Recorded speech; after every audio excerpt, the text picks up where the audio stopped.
All right, I think we're live, which is kind of rad. So this is my live stream. I am just waking up. I'm very unshowered, so we'll kind of keep that in mind. And I'm just kind of getting ready for my day, but I am going to try to do inking of one panel, and you're going to hear some stuff in the background.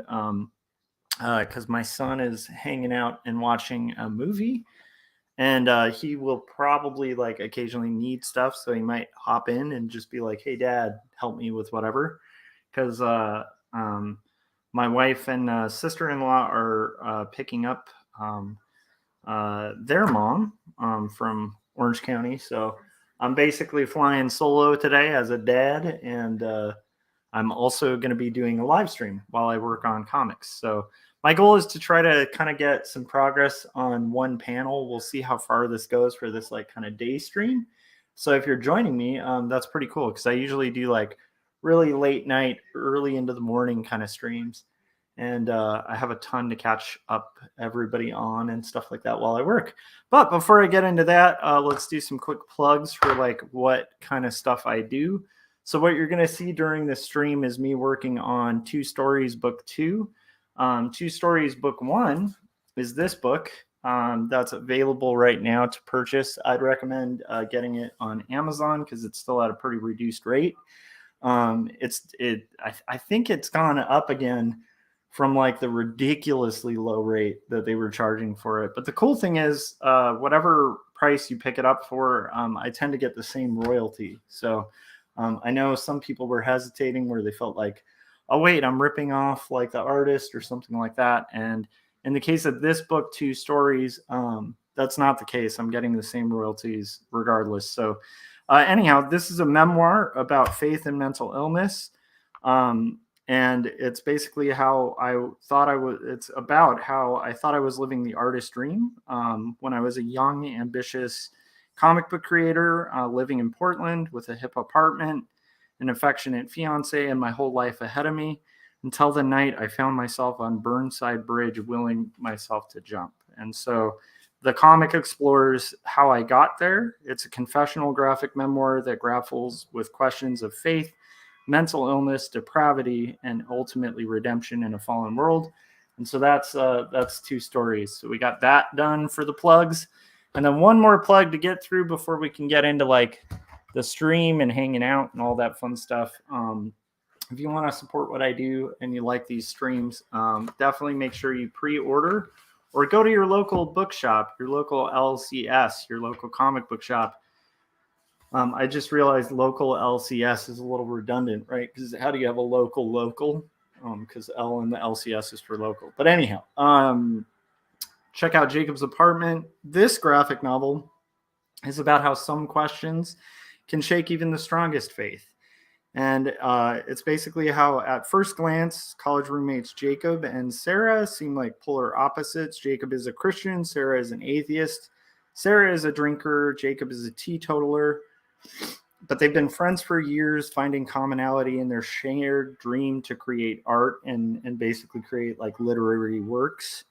It's a coming-of-age graphic novel in the vein of Ghost World, Fun Home, Jacob's Apartment, weaves together threads of spiritual faith, identity, purpose, love, and loss to create an engrossing world in which waking and sleeping dreams collide. And that's where this little guy comes in.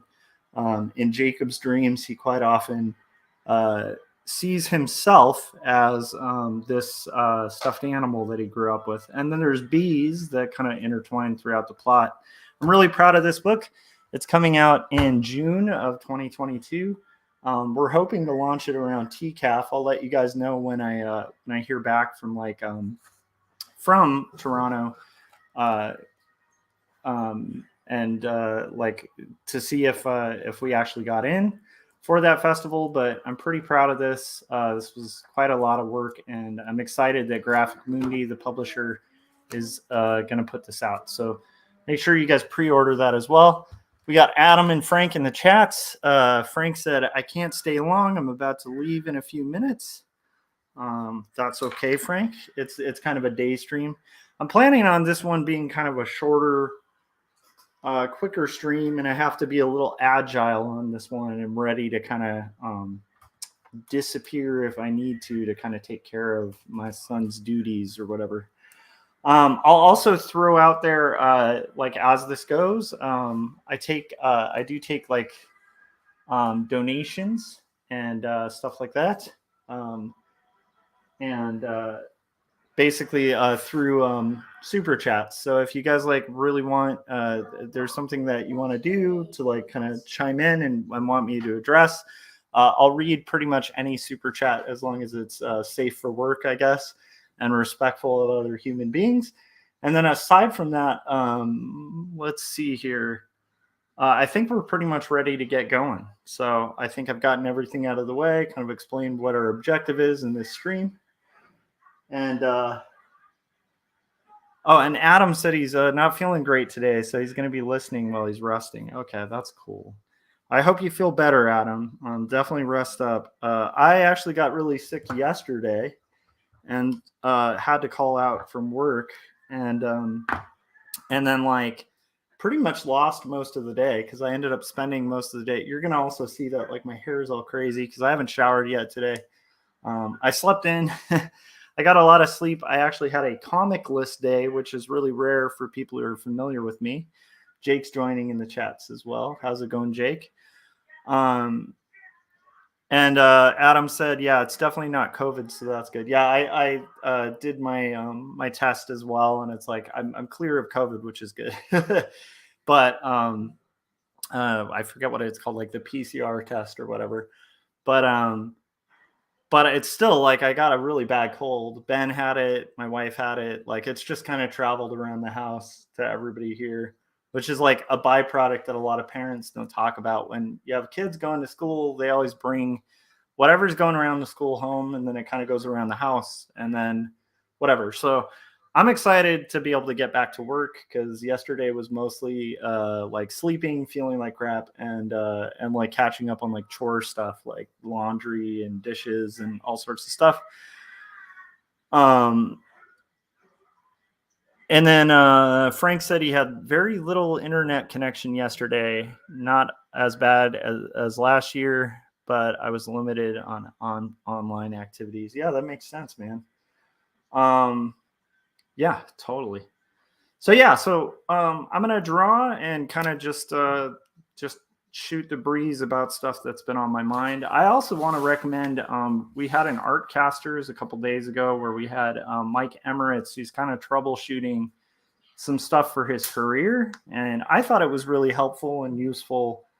So if you guys are out there and you're like aspiring illustrators or designers, and you're kind of at like a crossroads where you're like, I don't know what I need to do for a living, or like, I don't know how to like make this whole art thing work. I think it was a really productive conversation. And I might actually kind of use that, like the topic that we had at hand to kind of talk about it. But again, like, I'm doing a live stream with a silly 8-year-old in the background who's my son, and I love him. And so if he needs me, I will be disappearing from this stream to take care of that. And hopefully anybody out there would be pretty understanding of that during the stream. So yeah, I'm kind of excited about kind of dipping into it. But first, I'm going to basically get moving on inking this panel, and also tell my son, Ben, don't jump on the couch or stand on the couch, bud. Love you.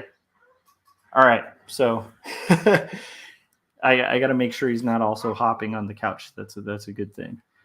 All right, so let's get into like the topic. Frank said, I was always worried about the kids bringing germs home, so I kicked them out of the. Frank, always good to do the joke, like a good joke. So, and then Frank's our mod too. And I will say to anybody in the chats, if you guys want to hop on stream for like a little bit, you are welcome. But if not, it sounds like everybody's pretty busy, so this might wind up being kind of like a solo stream. So it was a good discussion with Mike on Artcasters, and it got me thinking about like some stuff about art.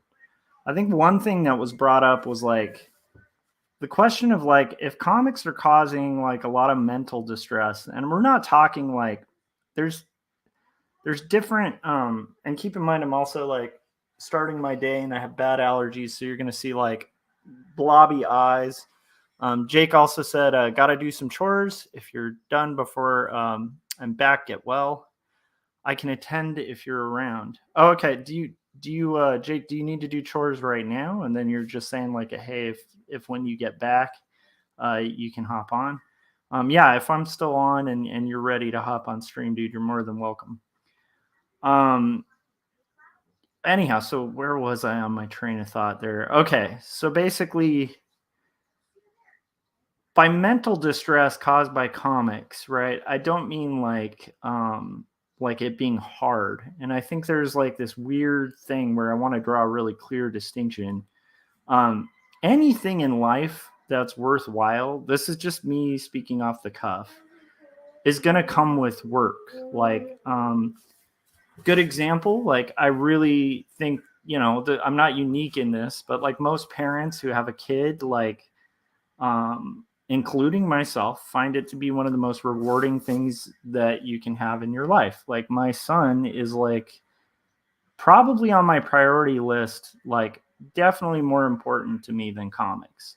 Definitely more important to me than pretty much anything in my life, maybe save for God. Like he's really high up there on my priority list.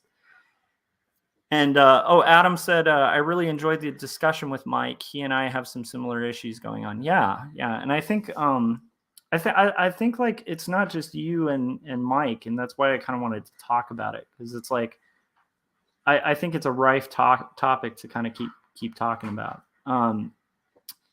So comics are hard, like, and anyone who's like saying that they're easy or they're fun, or like they're going to give your life like all this meaning, I think they might be selling you a bill of goods. Like comics are really hard. But the reason I was bringing up like my son, and the responsibilities that come along with having a kid. Ben, you don't stand on the table, dude. Okay. I think do you want to say hi? You wanted to say hi on the stream? You can do that. It's right here. You got to look at this camera. You see that? You want to say hi to everybody? You can wave. Sorry about that. That's okay, bud. I just don't want you falling. You know the monkeys on the bed song? What happens when the monkeys fall off of the bed? Hey, you don't have to. It's cool. I love you. All right. So anyhow, so like having a kid, like, is full of a lot of responsibility and hardship as well. Like, for instance, like there's extra responsibilities right now where I'm like streaming, but it's like, I'm going to have to like obviously prioritize taking care of my kid, like over anything. And yet, like, I would say, like, if you talk to any parent and you ask them like, hey, is like parenting like sometimes really hard? Is it a lot of work? They would be like, yeah, it's like the hardest work you're going to do, And then if you ask them like, hey, is it worth it? They'd be like, yeah, it's totally worth it. I don't know, maybe you'll meet an occasional parent who's just like, no, it's not worth it. But I think most parents that like are being really honestly would just be like, yeah, it's like the most valuable thing you can do in life. But is it always fun and always easy and make you feel good and all of that, and it always gives you the good feels? Hell no. So so anyhow, the reason I'm bringing up the parenting thing is like comics can be very much like that. Like if you're getting into comics and you think it's going to be a good feeling and it's going to make you feel valuable and wonderful and treasured all the time, and it's going to like give you like meaning in your life that's like at a weird existential level, I think you might find yourself sorely disappointed, because it's like anything in life that I think is worthwhile, but it comes with a crapload of responsibility, a lot of emotional complexity, and it's just tough. Like it's tough to do comics, and if you're doing them right, it's going to be hard. Like it's kind of like if I meet a parent who has like a breezy, easy time parenting, they're probably bad parents. I mean, I hate to say it because like it is a lot of work. And to be a good parent, you kind of have to put in a lot of work. And you have to make compromises and sacrifices. And you have to sometimes do things you don't want to do. Ben, what did I say about standing on the couch, bud? I'm sorry. It's okay. Just don't jump on the couch, my dude. I like jumping on the couch. I know. I just don't want you standing or jumping on the couch, okay, bud? Ben, literally, I just told you. Okay. Anyhow, so I think that's actually kind of perfect because it's kind of showing you like a little bit of the compromise of parenting or whatever, where it's like, hey, like I want my son to have fun and stuff like that, but it's also my main job to protect him. So I don't want him like standing on furniture that he can fall and hurt himself on, you know? Comics are like very much a scenario where if you're going to do comics, just go in knowing it's work and go in knowing that it's going to require some compromises. Like, you know, you're going to have to make time for it. You're going to have to dedicate yourself to it. You're going to occasionally have to do things you don't want to do in order for your comic to succeed. It's very much like a commitment of kids. Like, and then Frank was saying, Ben reminds me of my kids. LOL. That's awesome. Yeah, he's awesome. He's really cool, actually. So yeah, so like the thing that you want to kind of keep in mind is basically just that, like, if you're looking for easy street, like comics are not easy streets. But there's a difference between like comics causing you distress that's like normal and goes with the territory of making comics. And then if like comics are causing you to have like a complete mental health crisis. And I want to be really clear. I'm no expert on like mental health or any issues like that. I have written a book that's like addressing mental health because I feel like we need to destigmatize that issue in society. But basically, like one of the neat things about that stream was like, you know, if comics are like starting to interfere with like your mental health, then like, I don't know, maybe don't do comics, you know, like it's sort of this weird thing of like, drawing a fine line, and that's for each person to kind of determine. But it's like, you know, between the normal mental distress of like a responsibility that comes with love and dedication to something, much like a parent, right? Like where it's like, as a parent, you have to make compromises, you have to work, you're going to have mental health struggles that tie in with being a parent because you took on that responsibility. With comics, it's going to be the same. Like there's just some responsibilities that come with making comics or doing any career. And often it's with like very little reward for like very small monetary value, right?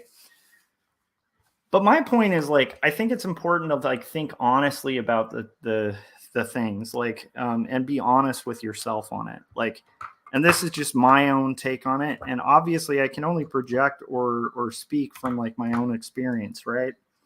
But I feel like if you're having, like, again, if comics are going to literally be the death of you, then they're not worth it. Like, they're not worth it at all.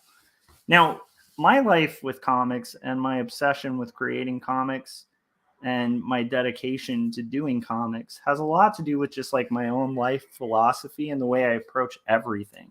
Where it's like most things I choose to do in life are really hard. Like they're not easy. They require routine. They require all sorts of like dedication and kind of overriding of like things that I initially want to do for happiness. And that's just the way I live my life. Like I'm not a guy, like my wife and I are planning a vacation for like the first time in years. And it's just a weekend, right? Where we're going to get like an Airbnb and probably hang out with like Corey Kerr while he's in California. And I am like kind of surprised that we're even doing that. And that doesn't mean that I don't value Corey's friendship or anything like that. I'm just a little surprised with myself because when it comes to life stuff, like I definitely think that'll be worth it. I'm going to enjoy it. But when it comes to life stuff, like things like that, like even getting an Airbnb and traveling to a different part of like the state, they're just not like high up on my priority list, because a lot of the stuff that I choose to do with my life are like these weird, hard, long game, very calculated risk and very like very sketchy rewards. Like, I just tend to like investing my time into things that are hard and challenging. And so it's like, I think it's like, Frank said mental health has become a cuss word in society. There's a stigma behind it. It should be something that's okay to discuss without being told I'm looking for pity. Thank you for 2 stories. Thanks, man. And he also said, I love Corey. And hey, we all do, man. Corey is a good dude. But my point is, like, I don't know why, but like for me, I'm not content personally in life with like easy roads. Like, there are some times where I'm totally content with easy roads. Like yesterday when I was sick and not feeling great, I loved easy roads. Like anything that was not like painful to do, I was thankful for, right? But in general, I think that like part of being a designer or an artist is that you're going to kind of go into territories that are uncomfortable. And there's something about the artist personality that like, that's kind of what we're drawn to. It's like the car we work on in the garage, you know. It's like, I don't know why anyone personally would like pick to like work on a car, but that's partially because like I don't really like, I can see the appeal of cars and stuff like that, but I don't like go to sleep dreaming of cars, or when I see like a beautiful car just feel this like internal like god-given compulsion to like work on cars. So for me, that would be like a headache and a nightmare. I could understand kind of some of the appeal because you're working on a challenge. It's almost like a design challenge where you're like, okay, I have to rebuild this engine or whatever it is. Oh my goodness, I just burped. Again, I'm not in like, you know, appearance mode today. My hair is all frazzed. I'm just kind of trying to knock out comics, knock out this panel, hopefully. And then hopefully hang with you guys in a stream. But I feel like basically my point is, so like if you want to do comics are hard, right? They're a lot of work. And especially if you're doing indie comics and creator-owned stuff, there's a high likelihood of failure. Like it's a high risk endeavor and you could possibly fail. And if you don't play your cards right, honestly, you could lose your shirt on it. Like it's kind of like it's an investment of time that doesn't necessarily pay off monetarily. And so like much like a lot of art, I think you kind of need to approach it from that angle. With art though, like the other thing is like I think sometimes people will get this idea of like, well, I'm gonna go easy street and just do illustration. And to be honest, like I've been a professional illustrator and graphic designer for over 15 years. And I'll tell you, that's not easy street either. Like, that's a hard career to build. It's not like you just walk into like an art director and suddenly get hired to like draw art, like where people are just like, hey, I want to give you a lot of money to make art. It's very competitive. It's very hard.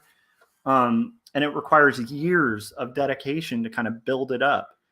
And Adam was saying working on cars, Tim Allen grunt. Yeah, that's like the Tim Allen type. And I've met guys like that are like, they also are the guys who like watch Tim Allen, you know, and it's like, I don't even find content about that interesting, like the tool man type stuff.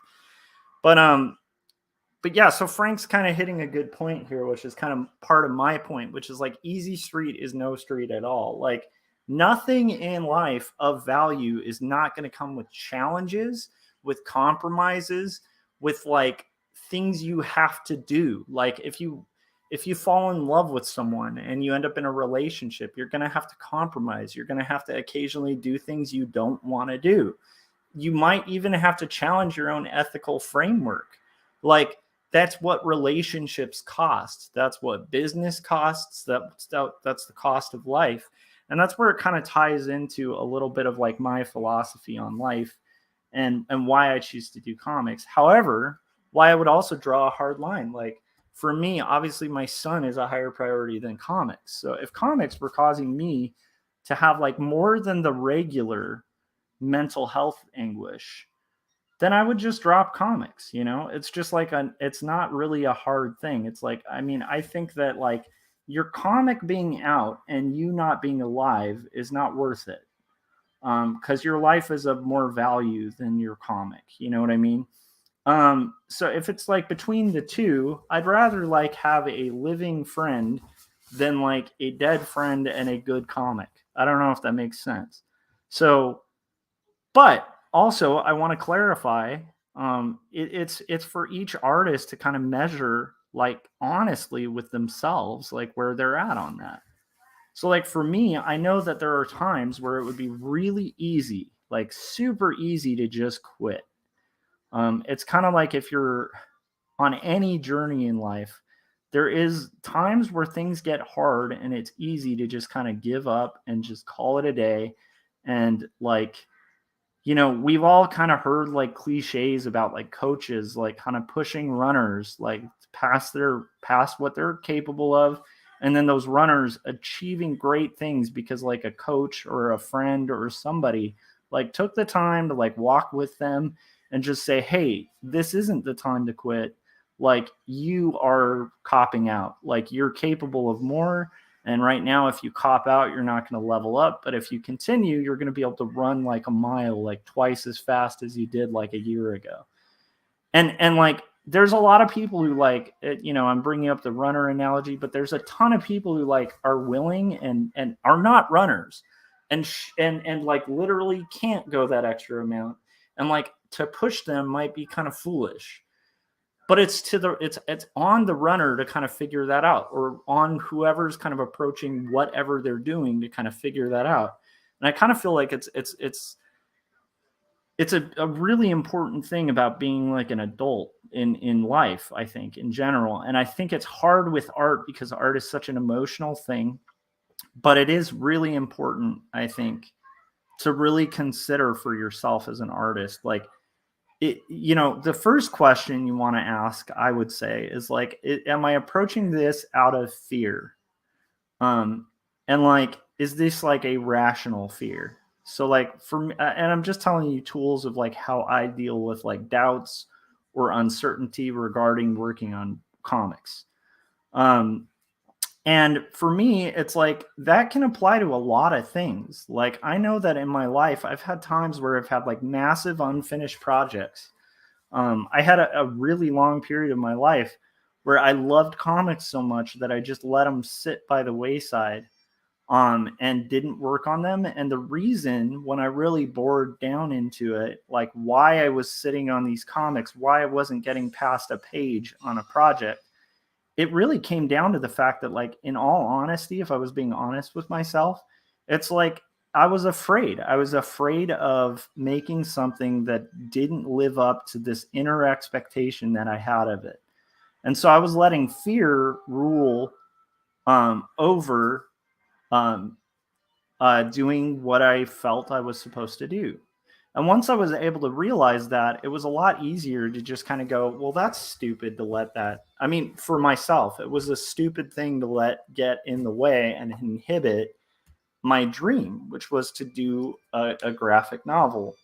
Um, so, like that's something to consider. It's like, is fear ruling your decision? But there's other times in my life, like when my son was like first born, for like the first 3 years, of his life, like 2 or 3 years of his life, I wasn't able to work on comics. I had to kind of knuckle down and like really focus on like us getting a house, us having like specific resources and things that we needed in order to ensure that he would have a good future.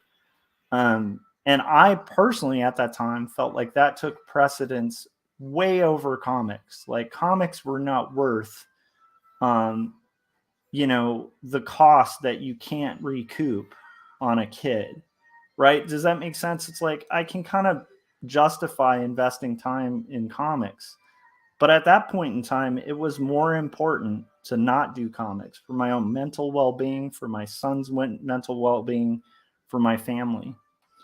But like 3 years in, if I had chosen not to do comics, I think my reasoning for not doing it wouldn't have been justifiable to myself for my own philosophy, right? Frank was saying, I say make comics not excuses, but legitimate reasons aren't excuses. Your own health isn't an excuse. Breaks are important too. Yeah, agreed. But it's this fine line, right? Like, are you breaking because you need a break? Are you breaking because you're making an excuse? Are you trying to go easy because it's safer? And like it's hard to kind of draw that distinction, because the other thing is, and this is why I always recommend like The War of Art by Stephen Pressfield to people, which I know a lot of people don't like because it gets kind of woo woo in certain parts, and it definitely kind of talks about like the spiritual component to making art. But like I think one of the things that book brings up is like any time in life you try to do something that's positive, you're going to be met with resistance. And people experience this all the time with like everything, where it's like, for me, a good example would be like, I'm supposed to work out. Like I need to work out. Like not working out actually hurts me, like in the long term, in the short term. And I've missed like 4 weeks, almost close to a month of exercise. And like today, one of my goals is actually to sit down and just get it done and actually exercise again. And why should I do that? Because like in the short term, exercise sucks. It takes a lot of time out of my day. I don't have time to do it. It sucks away time from my comics. It sucks away time from my family. It takes time away from a lot of things. So in the short term, it does seem like a good mental health decision, if I'm just thinking short term, to like not exercise. But then come the weeks later where I don't exercise and I feel like crap. Like part of why getting sick really rocked my world yesterday was because I haven't been exercising. And so like part of being an adult is like making that like long-term decision where you're like, look, I know for a fact that I feel better about myself when I exercise. It has really good mental health results for me. It helps my mental health stay in check because I'm a person who struggles with depression. And if I'm not exercising, guess what I start feeling more often? Depression. Not only that, but it's like just like on a health note, like if I don't exercise, I feel good for a day. But like I start getting more aches and pains. I start getting way more back pain because I have a long commute. I start feeling the effects of that commute more. There's a lot of like long-term effects that aren't even that long-term that just like reinforce the fact that like I am a person who needs to exercise, and I need to make it a priority. And even if I don't have time, I need to make that time manifest itself, and I need to build a habit of doing it because I know that it's a positive thing. It's a net positive in my life. And in a weird note, it benefits everyone that I feel like in the short term, it takes time away from. So it's weird because it's like a short-term hit for a long-term gain. So I view comics as that. I think that comics are what I'm called to do, what I'm supposed to do in my life. I know it's like might be delusional, but I actually feel like they're what God wants me to do. And I feel like the result of me not doing what I am called to do, what I have a gift to do, what I am supposed to do in my life has more of a cost to my mental health and to the people around me in the long term. That to take the short term hits, like today's a Saturday. I'm making time to kind of like work on this stream and like work on the comic. And part of why I'm streaming it is because I have to promote my comics and I have to try to build community around my comics. And also, honestly, hanging with the community that we have helps me feel motivation to kind of work on those things. But it's like I've done that calculation for my life, and I've realized that it's something I need to do. And not only is it something I need to do, it's something that's really good for my mental well-being well, it has like some stresses on my mental well-being in the short term. So I've done this calculation for myself. Oh, okay. Frank said, buy all, I'll watch the playback. Adam was saying hopes and dreams are the good delusion. Dreams can come true. Yeah. And I think that like the thing that's cool, and I think that that like for me, I keep in mind if I start having moments of saying like, hey, this is hard, it's not making me happy. Where I draw the line is a couple places. One is I don't think happiness is the purpose of life. I think happiness is a good thing, but I think there are things in life that are way more important than being happy. I would say if I was talking to a friend who just had a kid and they were saying, hey, having a kid has not made me happy. And let's say they were saying, like, I'm just going to drive down like PCH, um, you know, like, and just travel California and just bail on this thing that's not making me happy. I would instantly like talk to that friend and try to talk sense into them, because I'd be like, look, dude, your happiness is not as important as your responsibility that you signed up for to have a child and to provide for that child and take care of that child. I know that's an extreme example, but my point is, I think sometimes responsibility is actually more important than like your short-term happiness. And then ironically ends up leading to longer term happiness, because we as human beings are really bad. Like, at least for myself, I can speak from my own experience, but it's like we're really bad at knowing what's going to lead to long-term happiness. Like, we're really good at like short-term, very quick, like one-offs. Like, we're really well built to like take a coin and like put it in a slot machine and pull that slot machine because it feels really good. Like, we're really good at that as human beings. And so it's like, I actually think that if you really think you're supposed to do comics, then you need to work on comics. But if it's going to cost your mental health and your mental well-being, then maybe you're not supposed to be doing comics. But if you're going to do comics and take on the helm and take on the responsibility of it, then don't be surprised. And I know this is lame to say, but don't be surprised when it becomes like any responsibility. Like, responsibility, it is just part of life. It's part of taking on the helm of something. If you're going to take on the helm of parenting, you better be sure as hell that you are going to be the person who takes up the helm, puts yourself after the being that you're planning on taking care of and dedicating your life to. And with the hope and with the truth that if you do so, it will lead to longer term happiness. And there's science to back that up, right? Like, being a parent actually expands people's lifespans. Being a parent has all sorts of net benefits. It has benefits that are like selfish benefits. Like, when you get older, it is very helpful to have family that's going to take care of you and provide for you and be there for you when you're starting to fall apart. And then, oddly enough, those people will have a memory of the times that you did that for them. You shouldn't engage in like parenting just as like some sort of quid pro quo where it's like, hey, we took care of you when you couldn't, take care of yourself, therefore you have to take care of us. There should be no obligation on your child, like as a parent, like as a truly loving parent. But I'm just saying there's a lot of net benefits, and like long-term possibilities. They aren't guarantees, but they're definitely built in and baked into the idea of a responsibility that you can take on. But if you take it on, don't be surprised when it gets hard. And so that's kind of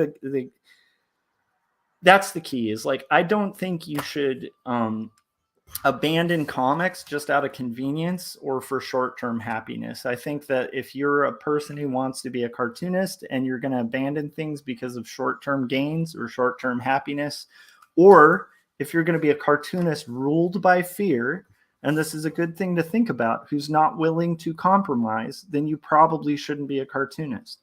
If you're not willing, just like if you're a parent and you're going to be ruled by fear and not willing to compromise for your child, you you are going to have a really difficult time parenting, because parenting is about negotiation. Parenting is about flexibility. It's also about pre-planning, back planning. There's definitely a systematic leadership part to it, which appeals to me because I'm a person who's really comfortable with like systematic approaches to things. But it's like, my point is like, there's going to be compromise. There's going to be time constraints. There's going to be hardship. And if you don't think it's worth it in the long term, then definitely don't do it. But if you think it's worth it and you're going to take on that burden, then just know the burden you're taking on. And I will tell you, I don't want to sound like some guy who's just like, oh, it's always this pain and this horror to make comics, because that wouldn't be true. I actually enjoy the process. But it's not easy. It's not going to be easy. And anything in art, that's what I want to say, is like, I think some people are like, well, therefore I'll just switch gears and get into illustration. No. Like, illustration is the same thing. Like, any career is the same thing. If you want to be a nurse, if you want to be a firefighter, if you want to do anything, you want to be a plumber, guess what? Like, you're going to have to dedicate time. You're going to have to actually get into it. You're going to have to go through hardship. You're going to have to go through doubt. You're going to have to go through whatever it is that is the gauntlet that's required for that career or that pursuit. If you want to learn piano, you're going to have times where you don't want to play piano, and you sit down and you go through arpeggios and stuff like that, and you learn piano, but it's not always fun. And I guess my point is, and honestly, my point is, like, there's some people who don't want to play piano. And usually a good sign that somebody's not going to learn piano is when they hit that first like crossroad where it's really hard and they have to like memorize like an arpeggio or something. And they just are like, this is hard. I just don't want to do it. So, I mean, and that's okay. Not everybody's a pianist, right? But it's like, if you're going to do art, it's going to come with a cost. If you're going to do commercial art, it's going to come with a cost. Know the costs. And if you're not willing to pay the costs, then maybe look for a different pursuit where you are willing to pay the costs. That's it. No one has the responsibility or duty to give you your dream. Like, no one has the responsibility to even support your dream. Not a friend, not a family member. They have the responsibility to make sure that, like, if I'm a friend of somebody, I have a responsibility to be there for that friend, support that friend, that kind of stuff. There are responsibilities with friendships and costs, right? Because sometimes that costs a lot.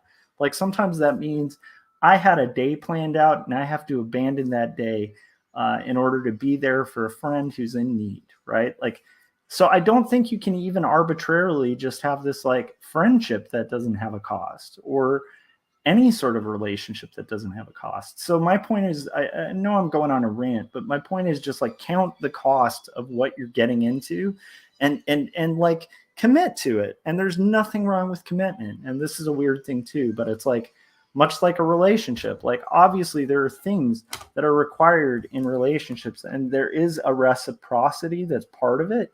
But sometimes relationships aren't always going to be transactional. Like in some relationships, there's going to be seasons where it costs you way more than it costs the other person in the relationship. And that's okay, right? Anybody who's been in a long-term relationship knows this. It's not like always going to be this utilitarian thing that's coming out as like a short-term net positive for you. And if you're looking for like things that are just always going to be net positives, it's always going to be win-lose. Like, you're going to win whatever it is in the transaction is going to lose. Like, those aren't sustainable things. And so all of this, as much as I'm going on this like long tangent and story and stuff, it's like, it's just, I guess I'm just saying it's stuff that's been pouring through my head about like how I approach and think about comics. And how, like, weirdly enough, I do think sometimes people literally just need the coach who's just like, all right, like, if you're going to quit, just quit. Like, don't like, if you want to like do your thing, then do your thing. But it's like, but also like, if you quit and you find yourself in a habit where you're quitting on everything. Like, I can understand somebody quitting comics, but I'm saying if you find yourself in life having a habit of quitting and switching gears quite a lot, like there's a huge possibility that might be a weird, problematic habit that you've built up around anything when things get hard. And that might mean you need to do a little bit of self-work, like self-work on like committing and seeing things through. However, comics also just may not be a thing, and maybe you need to find those things that you're willing to kind of like not quit when they get tough. So it's just a hard thing. It's a hard issue. And again, like I think like people tend to go like one way or the other on it, and then both are wrong, where it's like there's this extreme sometimes where people are like, no matter what the cost, no matter what it costs, like does it cost, if it costs your family, your relationships, all of that, but comics are worth it. And I think those people are insane. Like no, there is a cost that isn't worth it to things, and that's what I was starting this off with. So if it's going to start charging those costs, like maybe it's not worth it, right? But also, like, don't be the person who like goes to a theme park or whatever and you're shocked that there's like a cost at the entryway. Like, that's life. Like, life is full of like costs. Nothing is free. Well, I would say there's like one thing that's free, and that's like supernatural. Like, but like on this earth, as long as we're alive, like this is literally an earth full of costs that cost transactions. If you want to go to Disneyland, it's going to cost you an entry fee. And that entry fee, even if you have the money, is going to cost you something, right? Because the money to get there is going to cost you time. And that time isn't something you can recoup, right? Like you can't recoup the time, like the 8 hours or whatever. A good example too would be like coffee, right? Like where it's like I buy a cup of coffee and it seems like a low cost, but it's, if I'm at like, let's say I'm working like minimum wage or whatever, the cost of that coffee was a half an hour of my life, right? So like if I'm working a minimum wage job and I go to Starbucks, I just spent a half an hour of my life and time to get a cup of coffee. It's just something to think about. Like things cost things.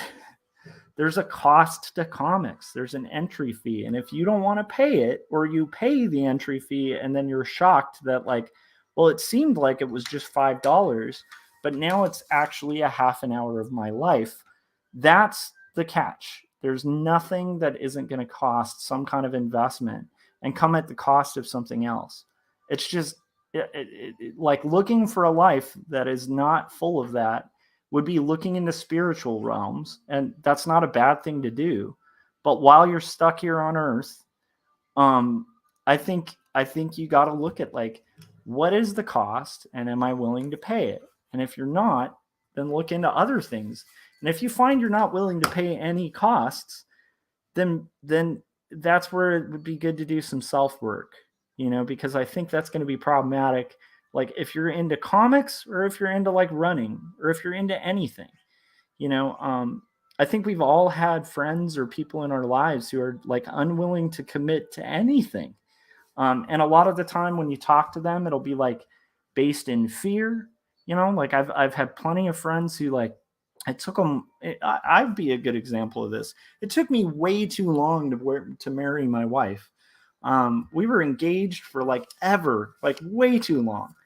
And honestly, part of why I was abstaining from that for a long period of time, when I should have probably made that call way earlier, in my relationship of just sharing my experience, was fear. Like I was frightened to death. I was frightened that and a lot of it was fear of my own failure. I was frightened that I would fail. My wife and I, when we finally had a kid, part of that was us just like, realizing the main thing keeping us back from having a kid was fear. And fear is not a good controller. Like fear isn't a good master. It can be a really good indicator. Like there's healthy fear, and this is where, again, it just requires a lot of self-work. Like you got to think honestly about where you're at in your life. Is this the healthy fear? The like, hey, don't go near that fire. Like, don't put your hand on that Dad, I burning have a stove. problem. Oh, I gotta go talk to my kid. Hang on. What's up, bud? Hold on, I'll be right back. To be continued. Let me know in the chats if this is an interesting chain of thoughts or just a long rant. What's up, dude? What's up? Dad, my iPad really needs to be charged. Okay. What's this right here? Right next to the iPad. You see it?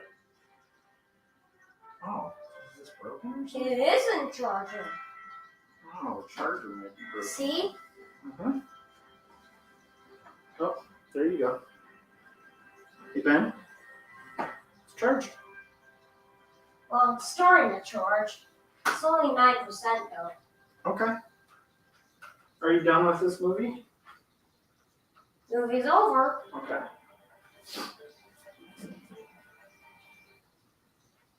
So your iPad's charging now, Ben, so you should be good if you want to use it while it charges. Right? Yeah. Okay. Can I get a high five? I'll be done in about like 20 minutes too, okay? And when you're done, are we going to be doing homework? We do have to work on your homework. But and your makeup work from earlier in the week when you were sick. So, but we can probably do lunch and stuff before that, okay? And hang out for a little bit. All right. So about 20 more minutes, buddy. Is what you're making live? What's up?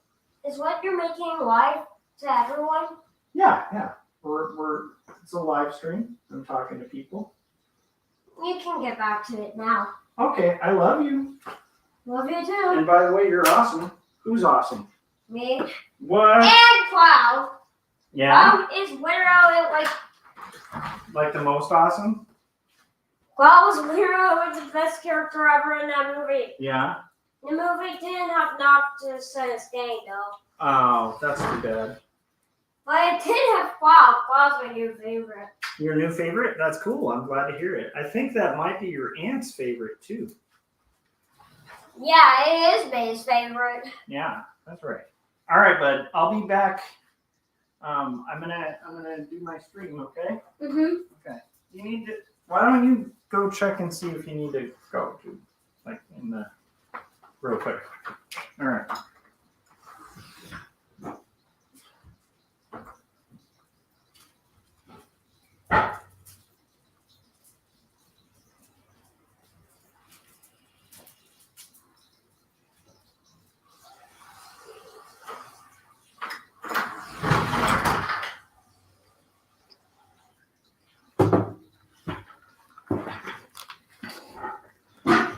All right.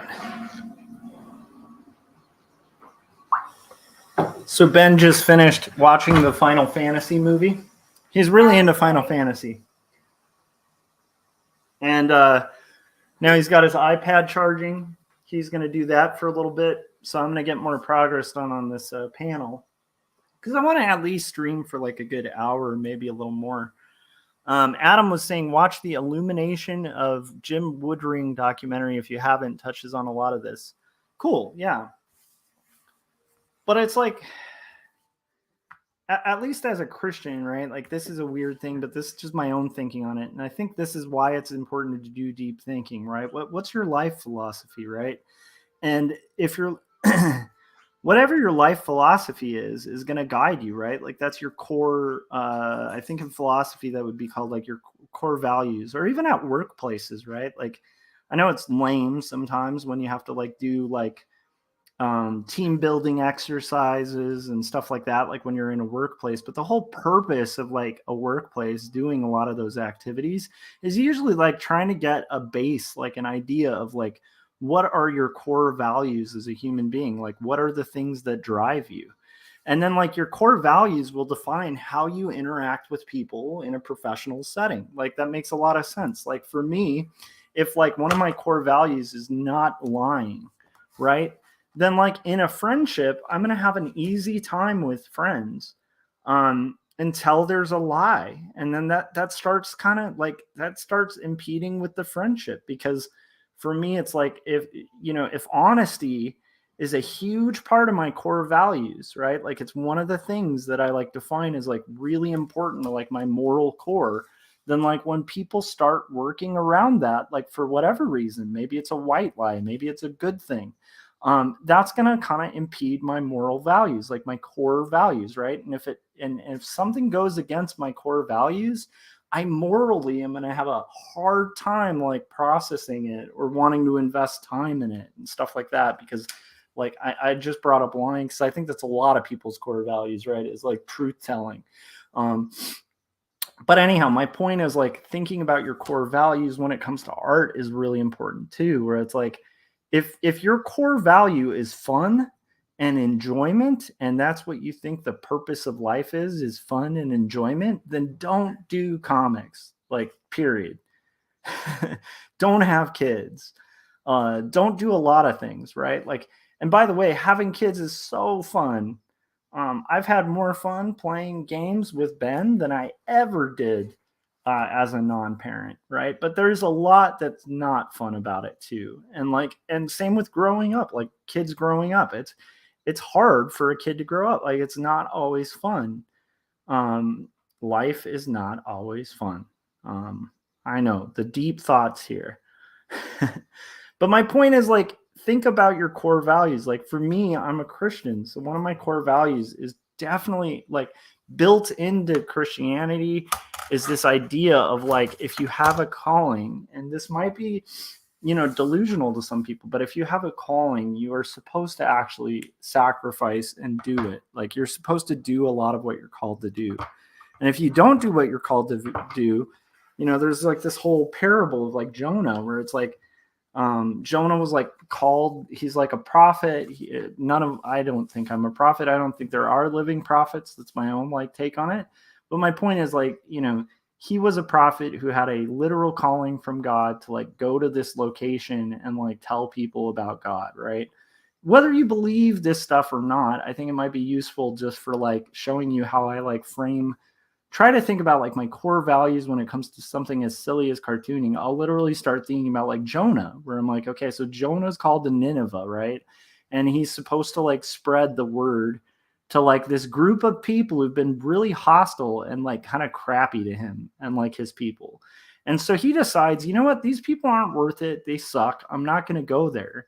And then he ends up being cast into the ocean, swallowed by a giant fish, and like basically like spat up on the shores of the place he's supposed to be, because like God does not take well to people ignoring their callings. And so it's like, for me, I just philosophically, like one of my core values is my belief, right? Because I think that's actually the purpose of life. So of course that's going to be one of my core values. And if I feel like God has given me a calling, if I've like prayed about it, if I've considered it theologically, and I don't see any problem with the pursuit of it, that's going to kind of conflict with what I believe, right? Like I don't see it as like, I can't really see a reason why it would be like a false calling. So if I feel like that's my calling in life, and again, like it doesn't have to be Christianity in this case. It just has to be like, what are your core values as a human being? And is what you're doing aligning with your core values, right?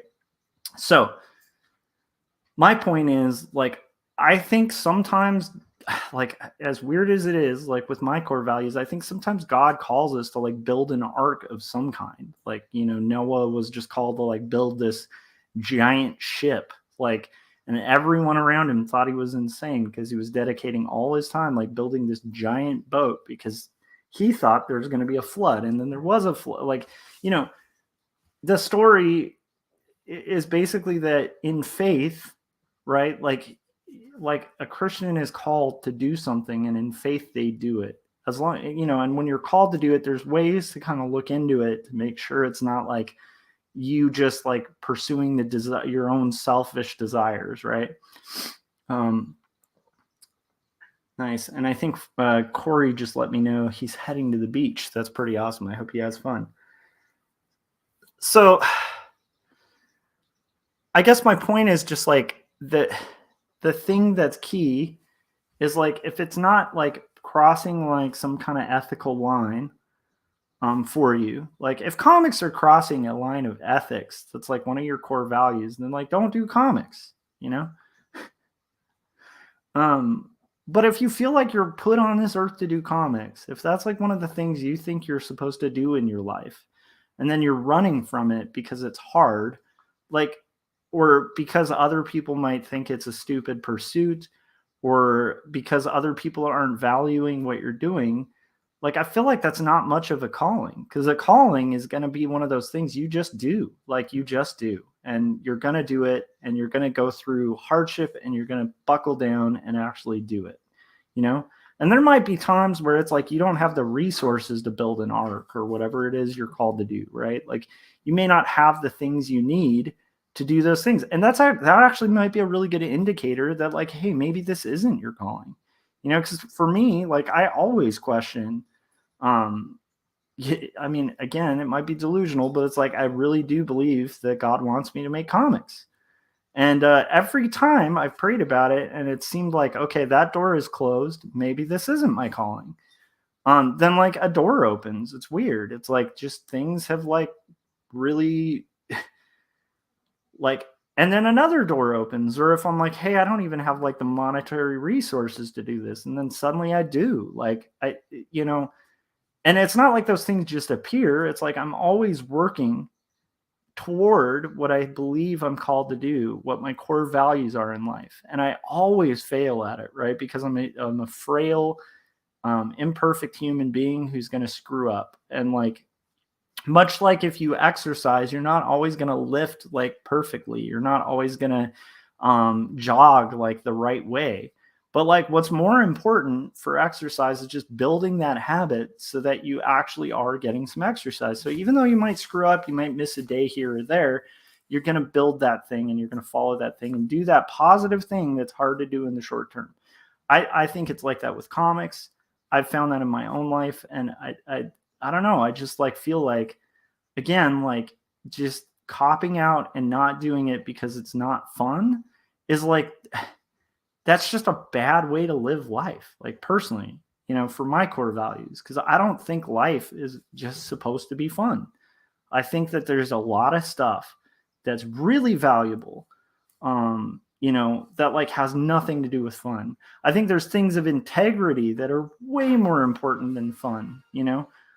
I personally, you know, like because I value truth, like I'm not saying lying is like as high up on my core value thing, but because I value truth, I feel like sometimes you could profit and benefit a heck of a lot more by just ignoring the truth of something. You can have a lot more friendships, and a lot more relationships if like you just kind of throw truth out the window, where you're just like, well, you know, truth isn't a really big thing to kind of like stand firm on, right?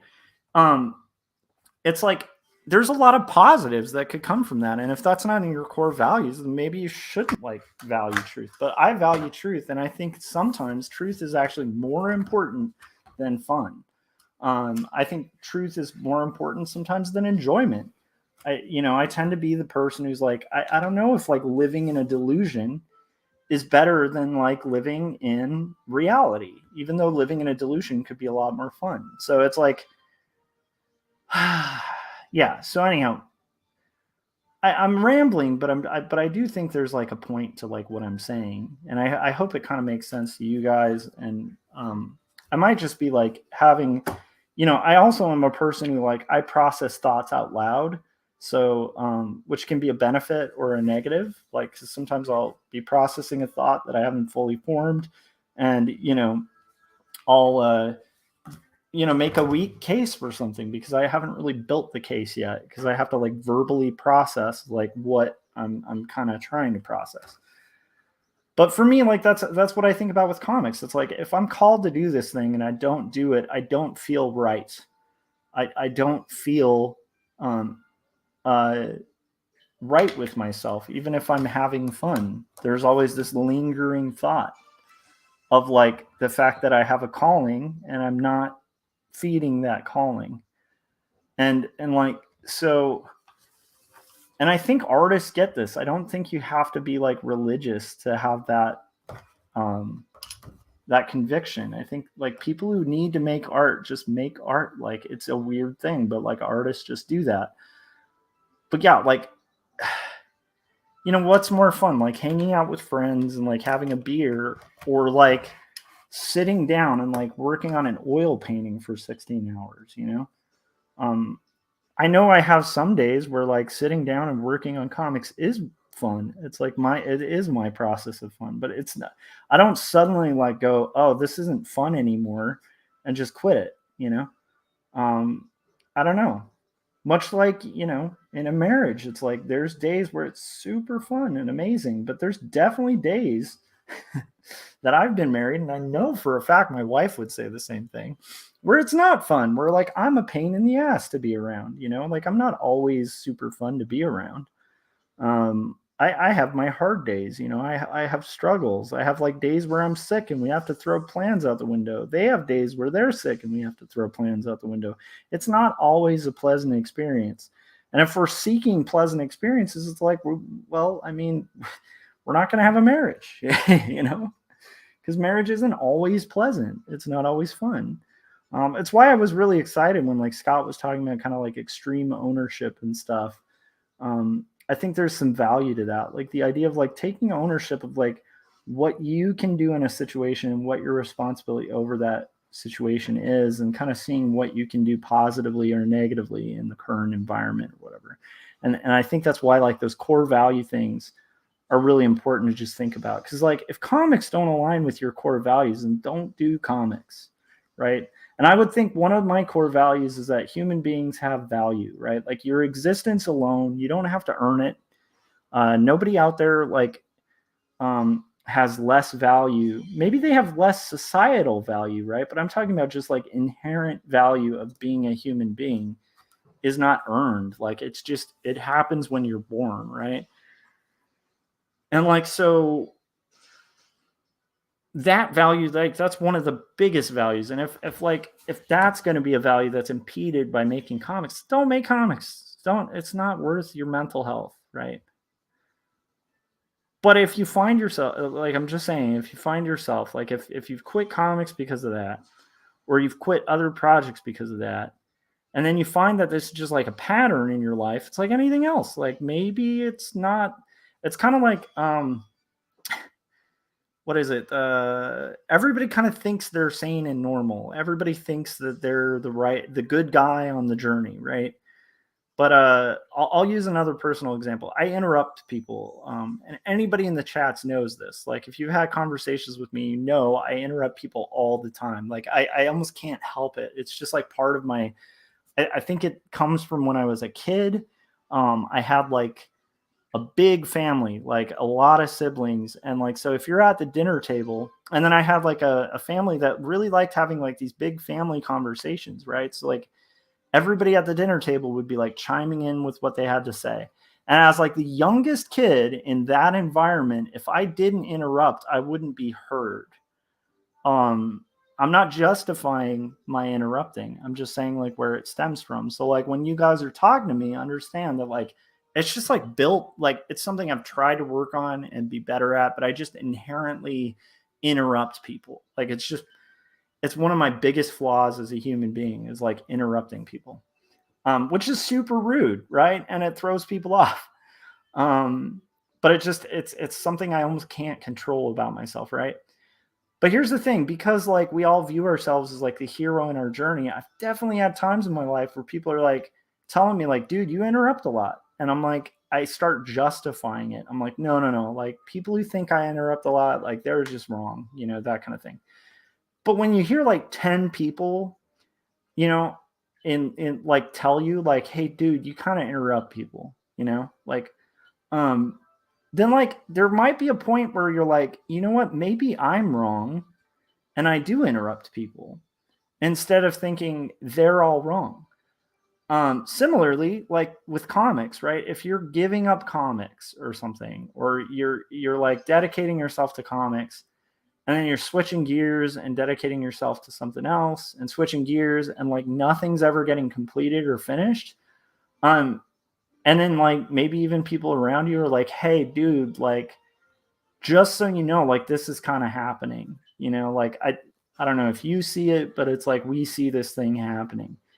Then like again, maybe there's just a weird chance that like those people might actually be right. And like maybe there's something to be gleaned from that or learned from that about yourself and things you can work on in yourself.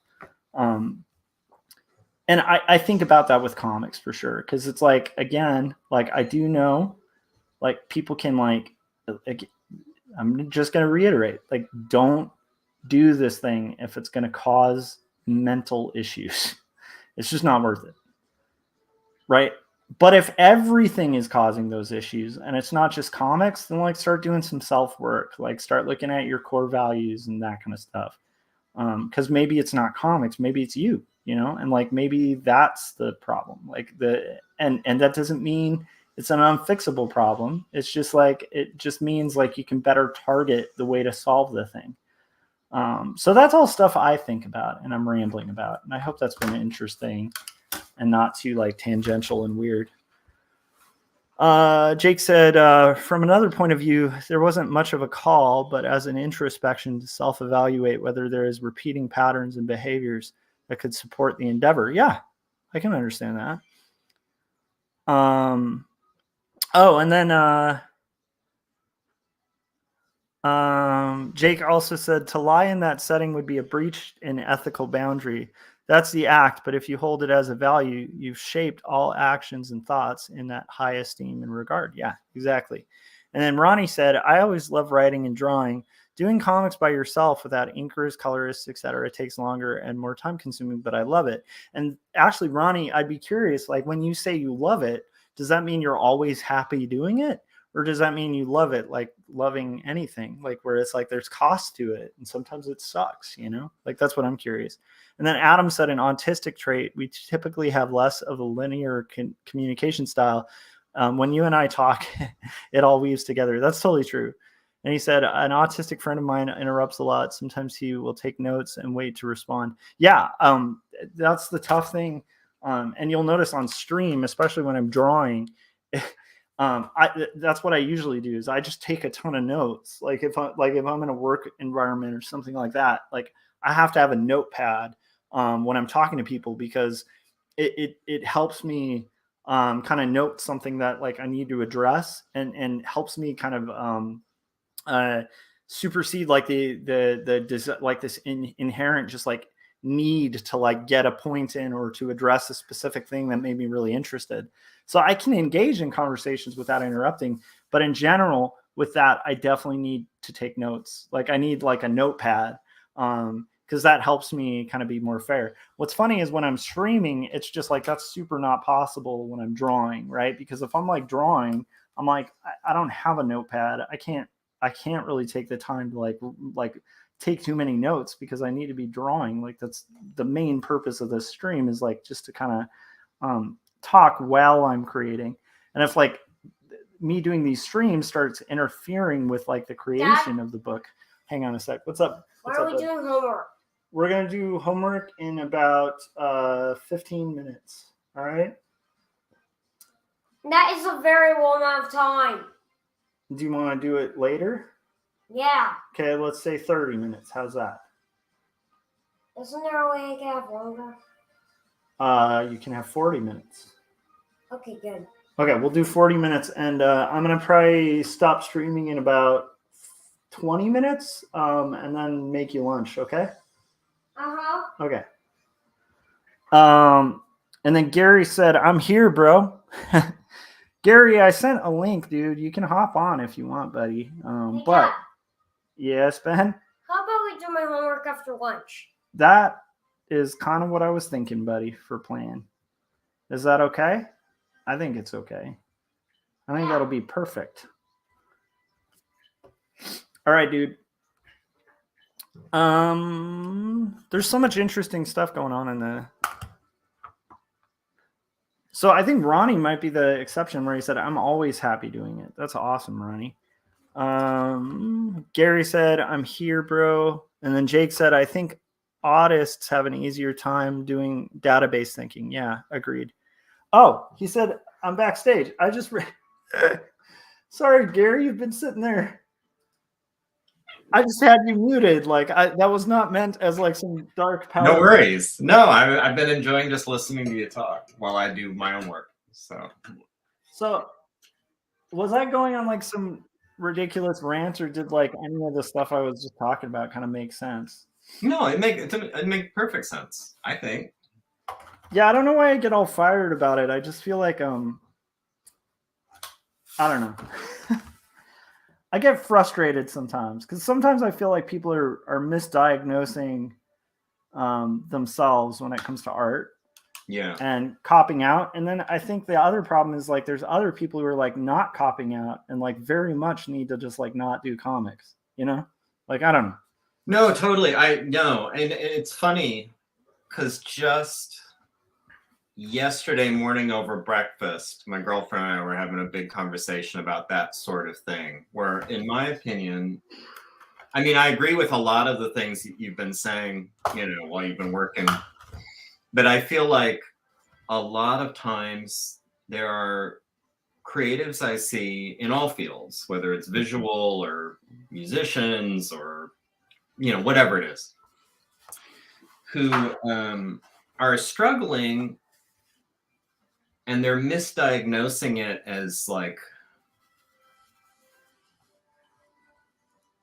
art or career problems when really it's a problem of introspection and self-awareness and motivation and soul searching and maybe needing talk therapy. You know, like, yeah, sometimes those get confused if you don't have enough ability to step away and kind of diagnose like why are you unfulfilled, why are you floundering, why are you not following through, what's going on, you know? yeah. So, and I think the easy thing I see way more artists or creatives saying like, I just don't know if I found the right field, or I don't know if I love this job, or I don't know, you know, that kind of thing.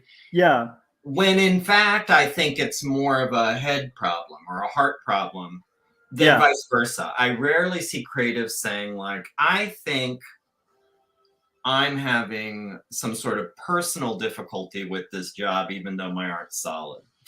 You know, Yeah. like you always want to say like, I don't know, the job's not right, the boss isn't right, the gig isn't right, my skills aren't enough. Like it's easy to kind of, that's the easier problem, I think. Yeah, I think I'm glad you brought that up too, because I've definitely witnessed that in my life, where you know, I think we've all had that moment at a workplace where you have like this person who like has all these litigation, like a litigation worth of notes, like of complaints about where they're working.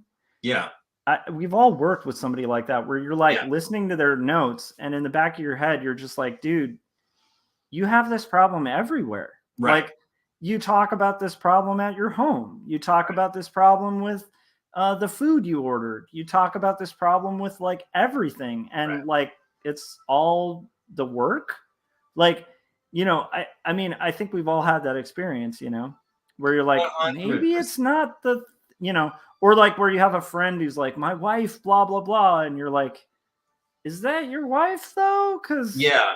You know, No, and I think I would speculate that maybe we're both sensitive to that because we've both had supervisory positions with other creatives. Yeah. And like we've seen the resumes where someone's hopping jobs every 6 months. Yes. We've heard those, you know, like we can start to hear it, you know, when it's like, this isn't, you're blaming all these things. And I don't know, it can sound wrong. And it might sound like tough love or weird, like harsh medicine, but sometimes like you're the common thread in all these problems. Yes. You know, and like, yeah, sometimes a job is terrible. Sometimes his boss is terrible. Sometimes your significant other is terrible. The relationship's not right. But if it's over and over and over again, you know, and I think at some point, and that's where the self-awareness has to be there. Yeah. You know, where you're realizing like, they can't all be bad. They can't all be wrong. You know, like there must be something that I'm not seeing or doing or feeling or whatever. So, and I think it's important too to stress that like the the self-awareness doesn't mean it's always solved. Like some of it might just be personality stuff, you know, like where it's like I mentioned at the top about interrupting people. It's so ingrained in me, like just in my personality, where I've had decades of knowing this is a problem that I have. And it is something that I literally have been completely unable to solve. But the nice thing about being self-aware is if I'm ever interacting with a friend and they're like, hey, I kind of got offended that I was interrupted 12 times in our conversation. I can be like, yeah, I bet. yeah, I would be too. And I understand that about I know that about myself, right? Yeah. And so I'm able to actually like objectively go, you know what, you have a point, because I'm annoying when it comes to those things. Like that would bug me if I were hanging out with me. Well, I have two thoughts on that. One is, I think, and I've been open about the fact that I go to therapy, and I think it's very valuable. Yeah. But, I think one of the difficult things you learn in therapy is a lot of times, and you know, cure is a weird word. I'm just shorthanding. I don't love it, but it's like one of the difficult realizations is like you're not necessarily going to be cured. You're going to become self-aware. Yes. And that is as good as it's going to get. Like you're going to recognize your patterns. You're going to recognize the behaviors. You're going to recognize the maladaptive emotions. It doesn't mean they go away. It's just now you're hip to it. So that's one. The other thing is, and I imagine I probably speak for a lot of, if not most people in your life. First of all, I've never noticed you're interrupting, maybe because I'm an interrupter, like, and so I've never cared about it. Like, it's never bothered me. I've barely even registered it. But I imagine people who care about you and know you are also compassionate about it, knowing that that's Josh, you know, and they don't take it personally, and they don't get wound up. Now, a stranger, maybe, but like someone who knows you, it's like, well, that's just how we communicate. It's like, I don't know if this is a good analogy. I'm not doing a direct one-to-one, but it's like if you knew someone who stuttered, you'd be like, you're driving me crazy listening to your stutter. You know, like you just know, like that's how they talk. And like when Josh gets excited, he wants to contribute. He wants to share a thought that's in his head. I don't see that as a selfish thing, and I don't see that as like, you know, seizing the conversation. I see that as you being enthusiastically participating. So that's why it's never bothered me or annoyed me, or I don't know. Yeah, and that's actually a nice thing about being self-aware too, is like, you know, if you know things about your personality, you can actually really gauge your friends well too, because it's like there are personality flaws that like every one of my friends has, and I kind of overlook them, or I work with them, or I actually embrace them and enjoy those flaws. Like it's kind of a weird thing where it's like, you know, being self-aware doesn't mean like being like unaware of like what you can contribute, because that's, you know, like, and anybody who's done like some self-work like will realize like, you know, what, like because I tend to be prone to like depression. There's like times where like when you're in depression, you're just making, like for me, I go through these like lists, and my brain will just take any positive out of a list and then do overtime to like make a positive into a potential negative, to the point where it'll exacerbate, where it's like, and the whole universe is going to just erode anyway. So what's the purpose? You know, it'll just get like, and I kind of poked fun at a little bit of that chain of logic in my book, but also it's very accurate and like it's truthful. It's just, that's how my brain works when I get in that dark place. And like, so, but being self-aware doesn't mean making that like negative list and just like building like negativity around yourself. It just has to do with like, know what you bring to the table. Like, you know, as an artist, it's really important to do that too. It's like, hey, I have this weakness, I can work on it, or I can work around it. But like knowing your weaknesses as an artist is like part of the process of making art. And then like you were saying, Gary, some of it's not like, you're not necessarily going to get better as an artist. You just get better at like recognizing what you do badly and then correcting, and mitigating, or working around, or working in spite of, or just knowing when to take the L.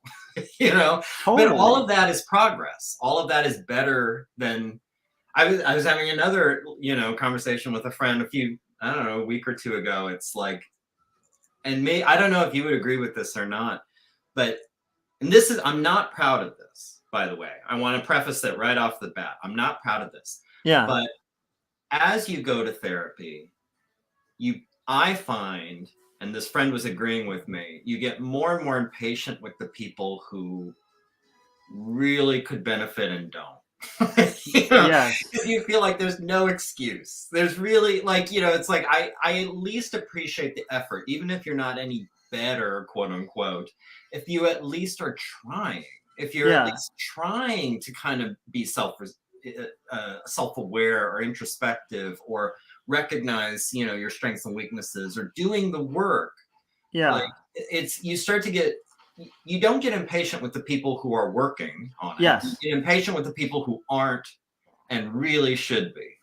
Yeah, it's like I was talking to my wife about this the other day too, because it's been on my mind. It's a good topic, but it's like I do think there's this weird thing that happens, and I'm gonna totally exaggerate the connection here, but it's like where I empathize a lot with like somebody who's been to war and like literally had to like kill human beings to keep themselves alive, and been in like the most intense situation I think any human could be put in, where like they literally don't have time to complain or analyze or like objectively like think about like, what's my value on this battlefield? It's like, no, you just like you need to hunker down, survive, and like if you have to, murder your way out of here. Like so then I imagine somebody who might have been in an intense scenario like that, just hearing someone like me just be like, well, I don't know about this war, if it's justified. And I'm like, I'm being eloquent about it. I could understand, like, if I were doing that around a veteran, them just being like, kid, you have no idea what war is. Like, you have no idea. I could totally understand that. Right. Now I'm going to make an analogy that would annoy a veteran, but I'm like, when you're making comics and you're making the sacrifices and the things that you have to do to make comics, and it's not fighting a war, but I'm just saying when you're in those trenches, all of us have our own little things. And then you hear somebody who's like, I did a page of comics and it was hard and I can't do it. You're like, kid, you have no idea what it's like making comics. Like you haven't even fought, and you're talking about the battle. Like you're not even in the battle. So there's that a little bit too sometimes, where I'm like, there are times where I feel like you have to, like, before you give up on something and say like, oh, it was hard. Like you can't quit piano when you haven't tried an arpeggio. Like if you like, or just quit piano and don't call yourself a pianist. Like, you know what I mean? Like it's one of those things, like quitting guitar before learning a chord. I don't think anybody who did that would like call themselves a guitarist, So that's in my head too. I don't know why. There's a couple people who want to hop in. I'm enjoying the one-on-one. If you're cool, whatever you want. It's your stream, brother. So whatever. Oh, dude, I pretty much am cool with anybody hopping on. So I'm gonna send out some invites in a second. I also need to disappear for like 2 seconds. So while I'm doing that, why don't you let people know how they can support Dinosaurs versus Mars Bats and all that kind of fun stuff. Mars birds. Yeah, and I'll tell a little story that I think is like on the same a conversation I had with an artist once that I think was an extension of your thought. Okay, do it, and I'm going to send out 2 invites. So okay, go ahead. Okay, so first of all, if you want to follow and support me, you're under no obligation whatsoever, but it's totally free. You could go to my YouTube and subscribe and hit the bell so you get alerts when I do new videos. New videos are coming soon. It is under my name, Gary Hodges. You'll know it's me. The profile picture is a cartoony Tyrannosaur eating up a gray alien. And if you want to do even more, you could go to my Instagram, which is, you see the handle right here. It's the @DinosaurVSMarsBots. If you follow both those. Normally, I would ask you to buy a comic, but I'm all sold out of comics right now. There's going to be a reprint in the next few weeks, but if you follow me on any of those places, you'll know when a reprint is out. So this was a story that something Josh said made me think about this. Years and years ago, I was a freelance writer for Village Voice Media, and I was interviewing. I reviewed video games and interviewed people in the industry and stuff like that. And I was interviewing David Hellman, who was the artist behind the indie game Braid. If you're familiar, it's been about 10 or 15 years now, but really good video game. 20 minutes. What do you think? Anyway, I did a long, in-depth interview with him. Dad, And trying and to then I'll have lunch. And then after lunch, competing with then we could do it homework. Josh's. Sounds like a plan. And also, Dad, can I have your iPad while I'm eating? Yeah, Braid, 2009. Of Sounds course. right. So, okay, so David, he's a phenomenal artist, and he had an extraordinary education. And I don't remember the art school. I wish I did right now, but it's been, again, like 12 years, 13 years. But he had actually gone to like formal art training back east, like a formal 4-year art school. Now, I never did that. I took art classes in a normal college, but I never went to art school. And I was curious. I've always wondered like what I missed out on. And I was asking him, like, what do you think the benefits are of a formal like art school education? And I was wondering if he would say the kinds of things that I was feeling like I missed out on, like, color theory and maybe the community, like being surrounded by a bunch of other artists, or like, the thing that he thought was the biggest benefit of art school. And what he said was, and I never forgot it, he said, it wasn't until I got to art school that I understood the struggle and the need to, he's like, and he was like apologizing, he's like, I don't mean this to sound overly dramatic, but it's the best way to say it. The need to suffer for your art if you're going to push yourself to the next level. Yes. Like, it's really going to be good. If you really want to get better and better, if you really want to do something interesting, you got to stretch. And the only way you're going to stretch is if you do long nights in the studio and you tear your own work apart, saying like, it's not right, that's not right. You self-evaluate, you figure out where you need to improve. Yeah. You look at people's work, you get unsatisfied. You have to. You also like learn to listen to authorities, and I know like there's a weakness in logic, where like there's an argument from authority. So just because somebody's an authority doesn't make them right, Right. I mean, I could find a doctor that's going to say anything crazy out there to substantiate As we've seen an argument in the past few years. Yes. But another thing he said, there's value to an authority, like in the sense of like somebody who's seasoned, who's been in the industry, who's making a living doing art or made a living doing art, is going to have an ability to analyze your work. Like somebody who can draw the human figure, who knows anatomy, is going to come at a critique on a way that you as a kid, like who maybe just is getting into art, you're not going to see that like what's wrong with your drawing. You probably inherently know in your gut what's wrong with your drawing, but you need someone to point out like what it is that's making you have that gut feeling. And in then my take experience, it. a lot of people don't know. I mean, it's something you have, it's a learned skill. Yeah. And there was something that I was talking, when I first met my girlfriend, she's a classical musician, and she had an expression once that's never left my brain, but it echoed something that David had said, where she was saying early on, when you're in art, like music school, and you're learning how to play an instrument, that a phrase that was used a lot there was, you have a good concept of the sound. Yes. Meaning like, what it should sound like, even if you're not doing it. And to me, that was like perfectly applicable to any kind of creative endeavor. Like, whether it's a concept of what the drawing should look like, a concept of what the painting should look like, a concept of what the guitar should sound like that is the key. And unless you have that concept to aspire to, and then have the willingness to push yourself and maybe be uncomfortable trying to accomplish that concept, I don't see you getting anywhere. That's a good point. And you need both those things. And David had said the same thing. It's like, you need to be able, seeing what's wrong with your work isn't as simple as just looking at it and like the problems jumping out at you. Seeing what's with your work is looking at it and knowing how it would look even better. Yeah, and that's like being able to picture that in your head and recognize how yours is different. You know, and that is a learned skill, and that is very difficult for, you know, it's not something that comes naturally to 95% of people out there. Now, one last the hazard in this sort of thinking, and this gets back to sort of therapy and the personal aspect and how like your life can suffer in favor of your work. A way to push and push and push and get better and better and better is to be able to look at your own work and imagine it +1.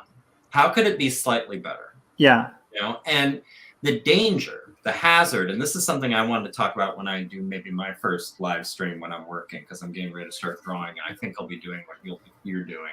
Hell yeah, I think we should have a lot of overlap and create a lot of drama too, like in absolutely rivalries. Yeah. But I think the danger is, and I've taught this something, it's a topic that's come up in therapy. If you really, really, really get in the habit and conditioned to approach your work, and in my case, day job and comic work, with this attitude of how could it be +1? How could it be better? Yeah. It's very easy to learn that so well that you start applying it to your normal life. And suddenly, like, no restaurant is as good as it could be, and no girl is as good as she could be. Yep. And no, like, you know, you can always imagine, because you've trained yourself to imagine something better. Yep. And that, to use a technical term, excuse my language, I'll censor myself, will F you. Yeah. Like that is you don't have to censor. It's my stream, man. It's uncensored. That's just right. as long as it's, you know. It's a terrible thing to apply to normal everyday life. It's a great way to get better and better and better at your craft. It's a terrible way to live your life. Where my car isn't as good as it could be. My place isn't as nice as it could be. Yeah. I could have more money. Like, I could be more successful. I could be, you know, that is a dangerous yeah path. The eternal could. So we're joined by Jake Twister and Adam Lohr, and then I also wanted to throw out that I am probably going to have to go in about 20 minutes to make my son lunch. I know that makes me a terrible human being. No, I'm probably going to dash in like 10 or 15 because yeah. But I do feel like one of the things I love that you brought up was like music school, because I think that most music schools and art schools have this too, have like an entry, like you can't just get accepted into most music programs. Yeah. There's like, and a lot of the early tests are like a sound test, and it's not being able to identify notes by sound. It's being able to identify off notes, and you don't even have to nail it. This is just what some musician friends of mine have talked about. You don't have to nail it. You just have to be able to tell something's off. Because there is a breed of person, like not a breed, but like there are some people who just genetically cannot hear an off note. Right. And if you are there, you're going to have, like, the odds are very likely that you will never do well in music. There's a great metaphor in that too. Like there's that great, like, and unfortunately, I think visual art school doesn't have some equivalent where it's like, do these colors work together? Yes. Do you like this line quality? You know, things like that. Yeah. I mean, there's no, I don't know if you went to an actual art school, correct? Yeah. Okay, now tell me. Well, it's kind of weird. It was at Cal State, and at the time, it was an art program at a Cal State. But like literally, right after I got my MFA there, they got like officially turned into an art school. So now it's the School of Art. You can tell me if art school is different. My frustration when I was in college, and I saw this a lot when I was looking at kids' portfolios for hiring at my last job. Oh yeah, was that there was art school. I think one difference between art school and music school, like art classes in college, because I didn't go to art school. Art classes in college and music school. So talking to my girlfriend is like, yeah, there are those like bars that you have to hit. And look, an A is an A and is an A.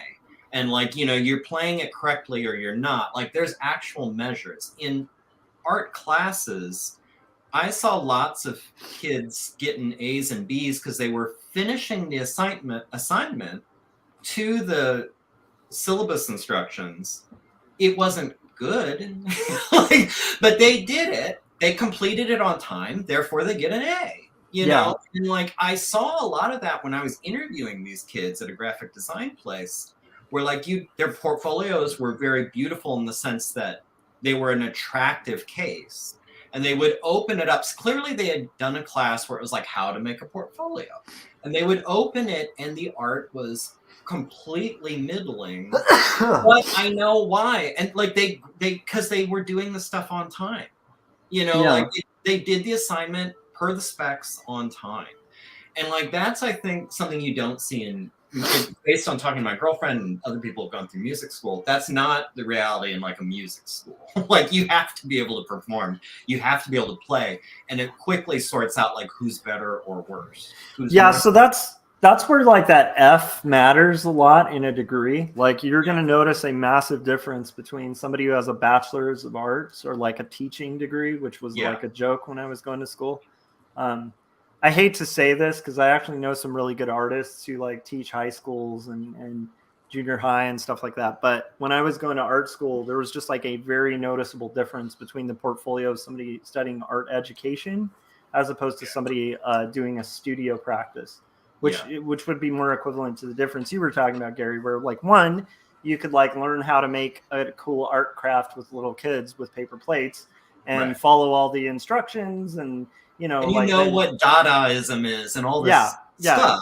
Yeah, you get all the rote learning down. Right. Whereas the other, you have to like be able to draw and work in a studio setting, and if you can't, like you aren't going to succeed. So there's a thing that like it's funny. My wife and I were both in the same review process for the BFA at the same school, and there was a group of people. Chris Kawagiwa was in our group. A lot of guys I know. And I knew a lot of people who did not make the cut, and they were heartbroken about it. And a couple of them really hunkered down and like retook classes and like rebuilt their portfolio and might have eked through. But there was a standard that if they weren't hitting, they were not able to get that F. That's what the BFA means. Like there's a California requirement on a school in order to have an MFA or a BFA that is not placed on a program that doesn't have that F. That fine art in that degree is like a massive difference. And it's also a difference of time in school as well. But it's a difference of quality because if you're not good, you literally won't get in. There's also all art schools have a basic portfolio review, but this is like taking it to a level of like, again, like very, very much like, do you understand color theory? Do you understand composition? Are you able to creatively think outside of the box? Do you have an artistic voice? Are you able to hit deadlines? Is your grade level high? And again, like those higher level BFA classes like had little to do with if you followed the instructions and had most to do with like, are you expressing an idea? Are you telling a story? And so, but commercial art is a lot more equivalent, I think, because it's a little easier to measure. Whereas like fine art is a lot more permissive of like people kind of BSing the system. And way more difficult to evaluate, and the hazard is like getting into subjectivity. Yeah. And the less like formalistic it is, the harder it is to judge. Right. But less formalistic, with the deviation away from actual classical art training and more into like subjective abstract art. Yeah. It becomes more a shift of attention that the universities are aiming at, rather than to train actual craftsmanship. The way that they did in the 40s and 50s. Yeah, that's a good point. I was discussing about it with a friend of mine who has noticed this big shift specifically within the superhero genre, in that the anatomy is more of a character stylization over formal body musculature, like the way that it's drawn. That is also sort of expected out of the nature of being comics is iconography, so it has to appeal to that over exaggeration. But he noticed that the talent pool that was trained within classical arts, the way they did with commercial art way back then, is way different from the commercial arts that are done now, that rely more on the obscene and more like play with the art that isn't necessarily grounded in reality, and more lean towards literary tools, like metatextual and intertextual things. Also, the way that they encode and decode has changed now, given the access of different type of mediums, and it creates a shift in demand for the people. And the artists that are coming up right now, they have to like follow suit with what has been like in vogue, or is in the dominant like culture in terms of expression and visualization. But I think like what everyone can like learn and take away from is that creativity is more of a as you pointed out with the music example, like recognizing the off notes and all that. Creativity is processing by taking evaluation and do it to a practice. So you transfer everything that you can like evaluate, where you can like recognize the problems and the things that work, and process it over and create a wholly new expression the way that you're doing it with your technique and finesse. But all of these things have to be backed up by a certain basis, the foundational stuff, like how do you do the anatomy, how do you do the forms, and how do you do perspective, and all these things. Those things are taught in school, but your job as an artist, at the end of the day, whether you're not like within an institution or you're doing like autodidactic like me, is to prove that knowledge, to collect the base knowledge and then the advanced theory that backs it, and then start to train with that in mind to better visualize, to better conceptualize, and then process and eliminate all the faults and like iron those things out, so that you create better art for yourself. Because that's all like that's the entry bar that I see like everyone should be satisfied with. If it's good for yourself, then you've done a good job. Yeah. I mean, the client is unless there's a client in the picture that I have like the financial gains to like evaluate that if it's good or not. But you should have the satisfactory like a satisfaction level, not thinking, as Gary mentioned, like the +1 factor, because that's just ending up in like hustle territory. I think the thing we were just talking about with like foundations too, it's like I remember I had this brilliant life painting teacher, and I still to this day, it's one of my favorite instructors ever, who's like world renowned. He was like he lived in China when there was a crackdown against artists, and so he had to train and learn how to paint like in a basement, like illegally. So he actually like got hired by a master artist who had him work as a farmer on his farm, and then like at night they would like hang out in the basement and he would train him life painting. And so that's like, but then when the socialized system there decided to make an art academy, suddenly they needed artists to teach, and he was one of like 3 picked by the state to teach painting, because he was that good at painting. And of course, like now teaches at Cal State Long Beach, but there's people who literally just go to that school specifically for this guy. So I mentored under him, and one of the critiques that a lot of commercial art people have problems with him is he's very rigid on his fundamentals. And he would literally like teach you, this is how it is. And if people thought outside of that, he would like try to break them of that and get them to do his system. But a lot of people would misinterpret that as like his goal was to get everybody drawing the same way.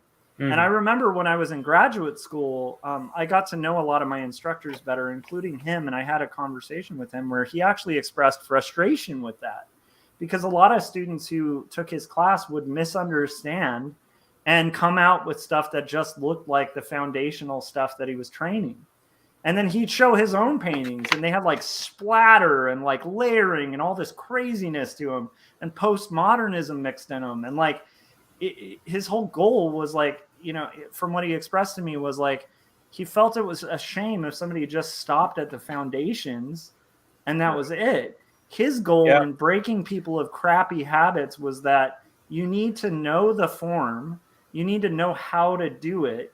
And once you know how, then you can break all the rules in the world. So it's like kind of like, what bedrock are you building on? Exactly. You know? And that's especially if you're catching an artist later where they've learned a lot of bad habits like that. That becomes a painful process to kind of like, you need all this shit you've been carrying around.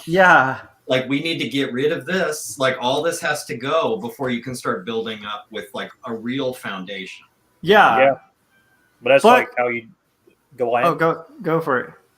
Yeah, I was that's sort of like how you train up people that are starting at the foundational level, because they're now just like getting into the elimination and evaluation cognitive level of doing art as a creative endeavor.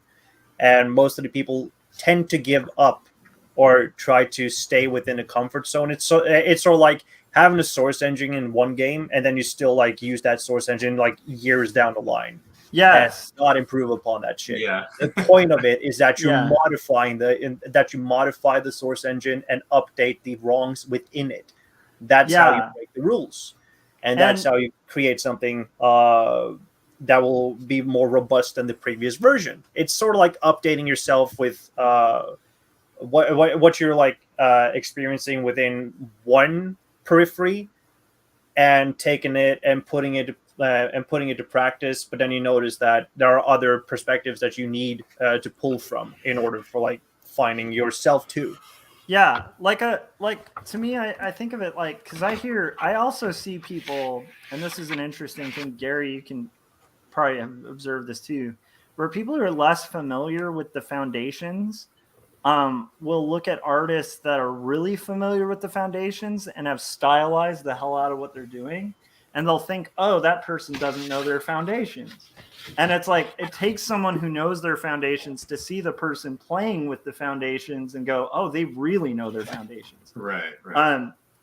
So it's like, I almost view it as like somebody who's like just getting into writing poetry, and they like open up E.E. Cummings and they're like, oh, I don't need to know grammar, not realizing that like what E.E. Cummings is doing with language requires so much sophisticated understanding of language. Like, you can't do E.E. Cummings type poetry without knowing every foundation that you're playing with. And it's like, and I've met a ton of people who are like young writers who think they're going to be E.E. Cummings, and you realize, oh, they just literally don't know grammar. And it's like, you can't do it. I have a great friend. She's a phenomenal painter, but she says all the time, like, ignorance is not a style. You know, a lack of skill is not a style. You know, like that's, but you will see them, and they're all in 101 painting classes, 101 drawing classes. You see them, and they're like, I do things my own way, yo. You know, like whatever. And it's, you can tell, like, that's who she's talking about. It's like, not what you're doing is not a style. That's not a look. That's, you're not. That's. If I could. I would not be able to fit on my hands the amount of times when I was teaching college that I had a kid who was, drawing like in a style, in quotes, who like was drawing really badly. My style. That's just my style, professor. They were drawing badly, like to the point where you couldn't even intuit like from like what they were trying to say. And being a person teaching commercial art, that's key. Like almost more than anatomy or anything like that, it's clarity of what you are trying to say, clarity of story, right? Because if you're a graphic designer and you're not clear, it doesn't mean you have to be literal. It just means you have to be telling a clear story. If you can't do that, then you're going to have a real hard time commercially communicating with art. Like, it kind of goes back to like the whole, the analogy of the concept of sound, knowing what is correct and being able to compare your own work against it. But I can tell you, if you don't develop that, it's kind of shocking how far people can get with that that mentality. I worked where I am now. There's basically like a fair amount of what I would shorthand as just medical illustration. So it's not, there's no style involved. You're trying to go clarity and accuracy. Yeah. You know, and there was a person who worked there with me early on, and she was asking me to critique her anatomical stuff because that was sort of my little wheelhouse. And I was not, and when I say picking apart, not in a nasty way, but I was sort of like, you know, pointing out some issues with the way she was drawing hands. And I remember she said to me with no self-awareness at all, like, well, that's not how I draw hands. And I was thinking, no, it was all it could take. You know, I had to hold back saying like, well, I mean, you're really good at drawing them wrong, you know, but like, if you, like, we're not talking, this isn't a Picasso. Like, we need to draw a hand that looks like a hand, you know? So like, it's not the way you draw it. I guess you're going to have to draw it different, you know, because there's no, but that it's the same, that to me is metastasized, long dormant, like not dealt with. That's just my style. Thing. I think it also reflects on the definition that they're carrying around with when it comes to style, because everybody's like using it as a shorthand for like they can point out the expression that they're doing is really nice. The aesthetics are really good, but they can't really they don't have like any other word for it but style. When style is actually just technicality, but it's your it's your shortcuts in a sense. Like every stylistic choice that you're doing is a built-in shortcut based on some level of skill that you've learned to exploit and do you personally and through repetition. And when I get like this whole thing like, oh, your style is odd, your style is weird. No, you do not know style. You know how it looks. You don't know how it works. Yeah. And so I agree with. Yeah, I think style is probably a word that's used very broadly.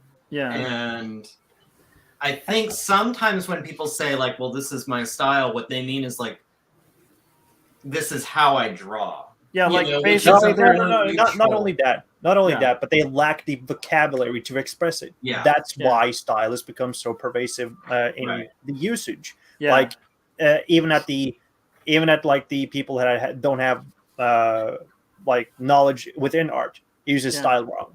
Right. Like we know that they're trying to communicate toward us as artists that okay, there is something that I'm doing right. But they're limited in their thesaurus. And I think like you know, I always feel like, you know, we can learn a lot from like writers, like, and I feel like sometimes we get in these silos as artists, like you bringing up music was really good because there's a lot of overlap in the arts. But unfortunately, like I think some of the things we do badly, like musicians do really well. There is experimental jazz that sounds like chaos that if you played to like a music student, their mind would be blown because of the complexity of it. And like there's certain types of jazz that are like one of the hardest forms of music to play, but to a non-musician would be like nails on a chalkboard, you know?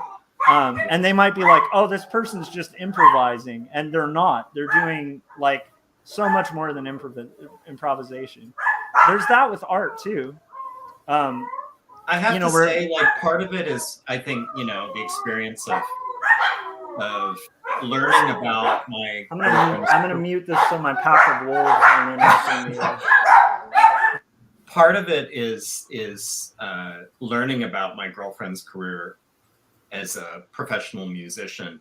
But I've experienced this lots of times in my life, even before I met her. I find talking to and hearing about and learning about any creative's experience hugely beneficial. And I find so many commonalities and so many, like, even if there's not a one-to-one, there's something very analogous, or, you know, where I like listening to directors talk about movies. I like listening to ballerinas talk about how they, you know, figure out, like, any of that stuff. I'm always seeing like, oh, that's a useful little bit, or oh, like that's very much like this. Like, I see those commonalities. And the one thing I did like about my previous job and miss about it is it was a real collective of a wide variety of creatives. I've talked about this in past video conversations, but we had photographers, we had a model, we have graphic designers, we had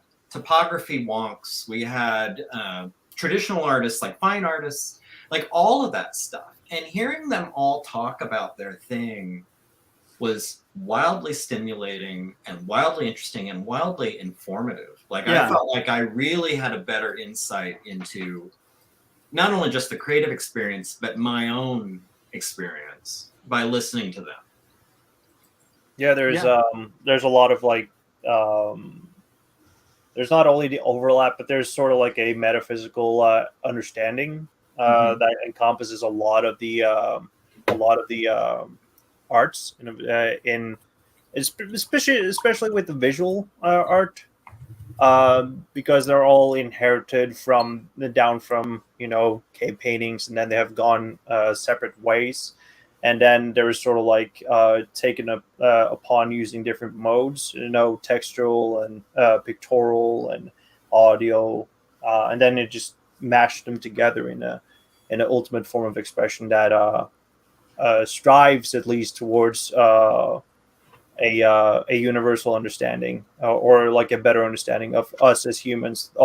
It's fragmented. Yeah, and I think like with the thing that like cracks me up about the artist that's getting things wrong and calling it their style is that, like, you might see that in English, but it would be really hard to get through an English program in school and not like learn grammar. Like, meaning, like, you know, again, the E. Cummings example where it's like, I'm going to write a really long run-on sentence. Well, if all you write are run-on sentences, you're going to have trouble getting that degree, because, again, you can play with it and you can stretch it, but if you don't know how to write a proper sentence, then, like, hardly anyone in their mind, regardless of what your style is going to say you understand English, you know? So I feel like that's a huge thing where it's like, you know, again, like, you can have the experimental musician, but the musician should know core notes, you know, and some basics. And similarly, like with art, like, I do feel like there's a lot of people who don't even understand like a tense, and they're trying to write a book. And it's like, no, like, understand like how to write in past and present tense. Try to learn how to be consistent with which tense you're writing in, before you start hopping timelines, you know, like, so I feel like that's a, I don't know, but yeah, I don't know if this is at all just like studying narrative and dramaturgy encompasses almost everything that has to do with art and storytelling capacity. So that should be equally fostered within like doing art, the expressive as well as the practices that comes with it, to like keep retention of how you do, like, draw at the same time, because you'll enrich the piece way more, and then you'll unlock the ways of decoding them from other people that have come before you. Like, when you study the masters, you're actually going through an evaluation of how you can, like, challenge your own understanding of, based on what you have known and learned over time, to like pick apart specific elements, and that can be applied as well within like movies or with music, because there are like so many concepts that has been done in so many different ways, but everything is tangentially related. to a degree. It all ends. It all comes to execution, and for that, I can't stress it enough. But you got to go and study other things than just comics to get your whole education package. Yeah, you do, and I think well, and because especially comics, maybe more than a lot of other creative arts, are so multidisciplinary. Especially if you're doing every part of it, like I think most all of us here, you know, like you need to be able to draw. Like think about it. I mean, Josh, he's having to write, he's having to do basically layout, like composition, he's penciling, he's inking. I mean, think of all these different skills you're pulling on. There's no way. You've got to spread yourself out and learn a little bit about everything. Yeah. And get out of the silos, you know? I feel like that might be some of the scenario of what I was talking about at the top before everybody joined too, where it's like, I think sometimes people get in like the comic book silo and then like we'll have philosophical trouble or psychological trouble when dealing with it. And it's like, they need to look in, like you need to like, as a human being, especially when you're getting into expression of any kind, you really do have to do that deep work of like self-analysis. And walk that fine line where you're not, you know, just doing the deep work of self-obsession. It's like this weird fine line we all have to kind of do.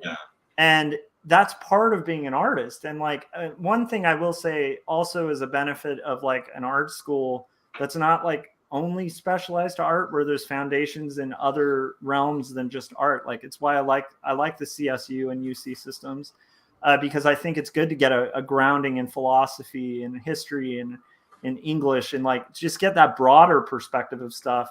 So you're not just like going straight to college and all you're taking are art classes. Because like being an artist is part of like, it is really like you do have to kind of delve into other territories. And I do feel like in comics, we tend to silo off, and there's a whole world of comics that are within comics. And I think that's why you end up with these weird splintered communities that get all butthurt about stuff, like that are really myopically hurt because they're only looking at like one territory of storytelling, and rather than looking at the whole breadth of like the history of like of what's been told and like what kind of stories you can tell, you know. And my that's not just consumer level. It's sort of like a all-encompassing like cultural level. I agree. I think an argument for like multidisciplinary, like in studying or reading or whatever things that aren't art, is you can take all the classes, you can study under all the masters, you can take all the advice, you can, you know, get all the feedback and refine and refine and refine. But at the end of the day, in my opinion, that's just going to get you technically very good, and it's not going to do anything to develop your voice or what you're trying to say, or if you have anything interesting to say. I think, you know, having something interesting to say is going to all take place outside the studio. It's going to be the books you read, the conversations you have, the places you go. You know, like that's where you're going to get material that now with your technical ability you can execute. That's my take. So it's like you can't just do one or the other. You're going to be, and we meet these people too. Like they're phenomenal artists, and they don't have like what's it about? You know, like what are you telling me that's sort of interesting or insightful, or what feeling are you expressing that I don't know if I felt before, if I did, but I didn't know how to put a name to it. Like that's that's not something you're going to learn by knowing your turpentine. So totally agreed. Yeah, I love that. And actually that's a skill. I've always said this on here, but it's like, and I used to say this when I taught it, you know, commercial art. It's like, I could care less if something's perfectly rendered if it's saying nothing. Like I don't care about art that's beautiful but says nothing. Yeah, like it's a I mean, you know what is beautifully done and doesn't say anything? Like say anything like meaningful. It's like a blueprint. Yeah. Like that's, you know, and you can marvel at it. You can say like, boy, those are some beautiful lines. And look at his lettering. But it's like, but you're not going to be moved. It's not going to give you any insight. It's not going to, you know, you're not going to feel any kinship or, you know, with this. Yeah, it's just nice. That's why I like the best. Like, pro tip. do not feel pressure to share everything that you're doing. Yeah.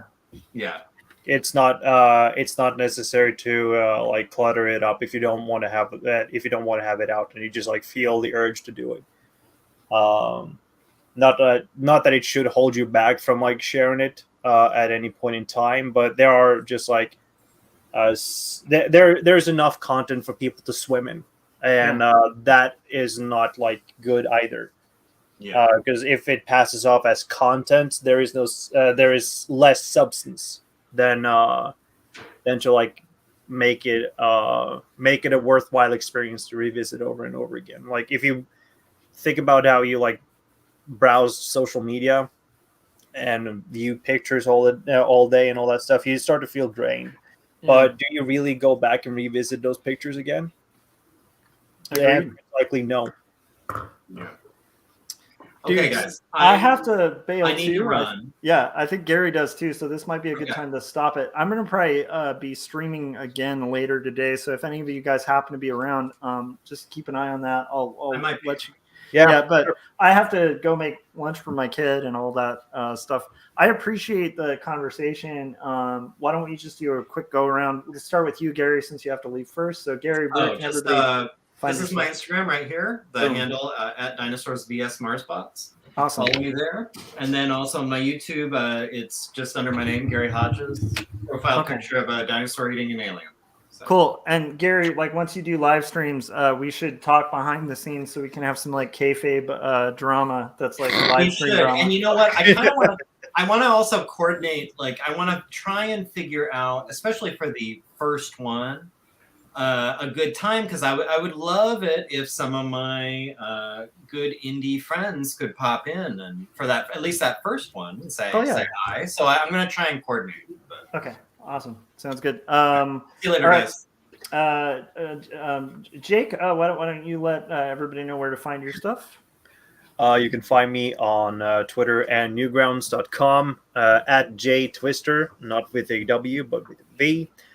Catch Bone Meal, the weekly, although that I didn't upload this week, comic strip about skeletons and afterlife and absurdist humor, existential humor, wacky humor, you name it, wordplay.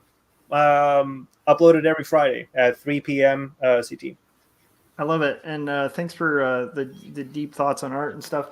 Adam, we didn't really get to talk much, but that's all right. But we've been talking a lot.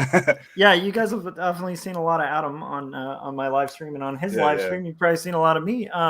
But Adam, what is this thing that you're working on right now, and where can people get the first issue of that? Oh yeah. So this is Toad Road Comics #2 that I'm working on, and the first issue is Toad Road Comics #1, which is available on indieplanet.com, INDY-planet.com. If you just look up Toad Road or my name, Adam Lore, you can find it. And if you check out my YouTube channel, I've been live streaming a lot, and pretty much all of the streams have a link to the comic too. So and it's pretty fun. I got in like a kind of edgelord debate on there that you guys should check out. It's pretty fun.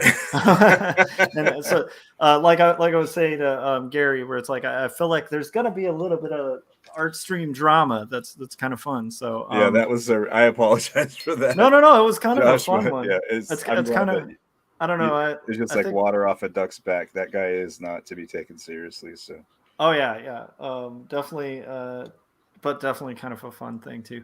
All right, so I think Chase was saying I'll go back and listen to the stream I missed out this morning, but it sounds so interesting. Well, thank you, Chase. Check it out. Yeah, back it up a little bit. And then Jim said, this isn't the fantasy football chat room. I'm sorry, guys, wrong chat room. All right, so thanks to everybody in the chats who joined too, and for people who like support these live streams and kind of hang out with me. If you haven't yet, pre-order Jacob's Apartment and 2 Stories as well. Adam, make sure you get his Toad Road. Make sure you check out Bone Meal, and make sure you guys, if anybody here has not bought Dinosaurs versus Marsbots, you're really missing out. I think Gary's doing some of the best work, I think, in our community, and like you guys should be definitely following what he's doing. Like it's just neat to see all these great great pieces of art and stuff coming out, and we're all making new stuff, which is kind of Yeah. cool with our own voices, which I think is really cool too. So, all right. With that being said, I'll probably see you guys on a live stream possibly later today, but I'm going to go feed my kids. So have a good night and right. or a good afternoon, and I'll hopefully see some of you guys again today. So, all right. Bye. Adios. Bye.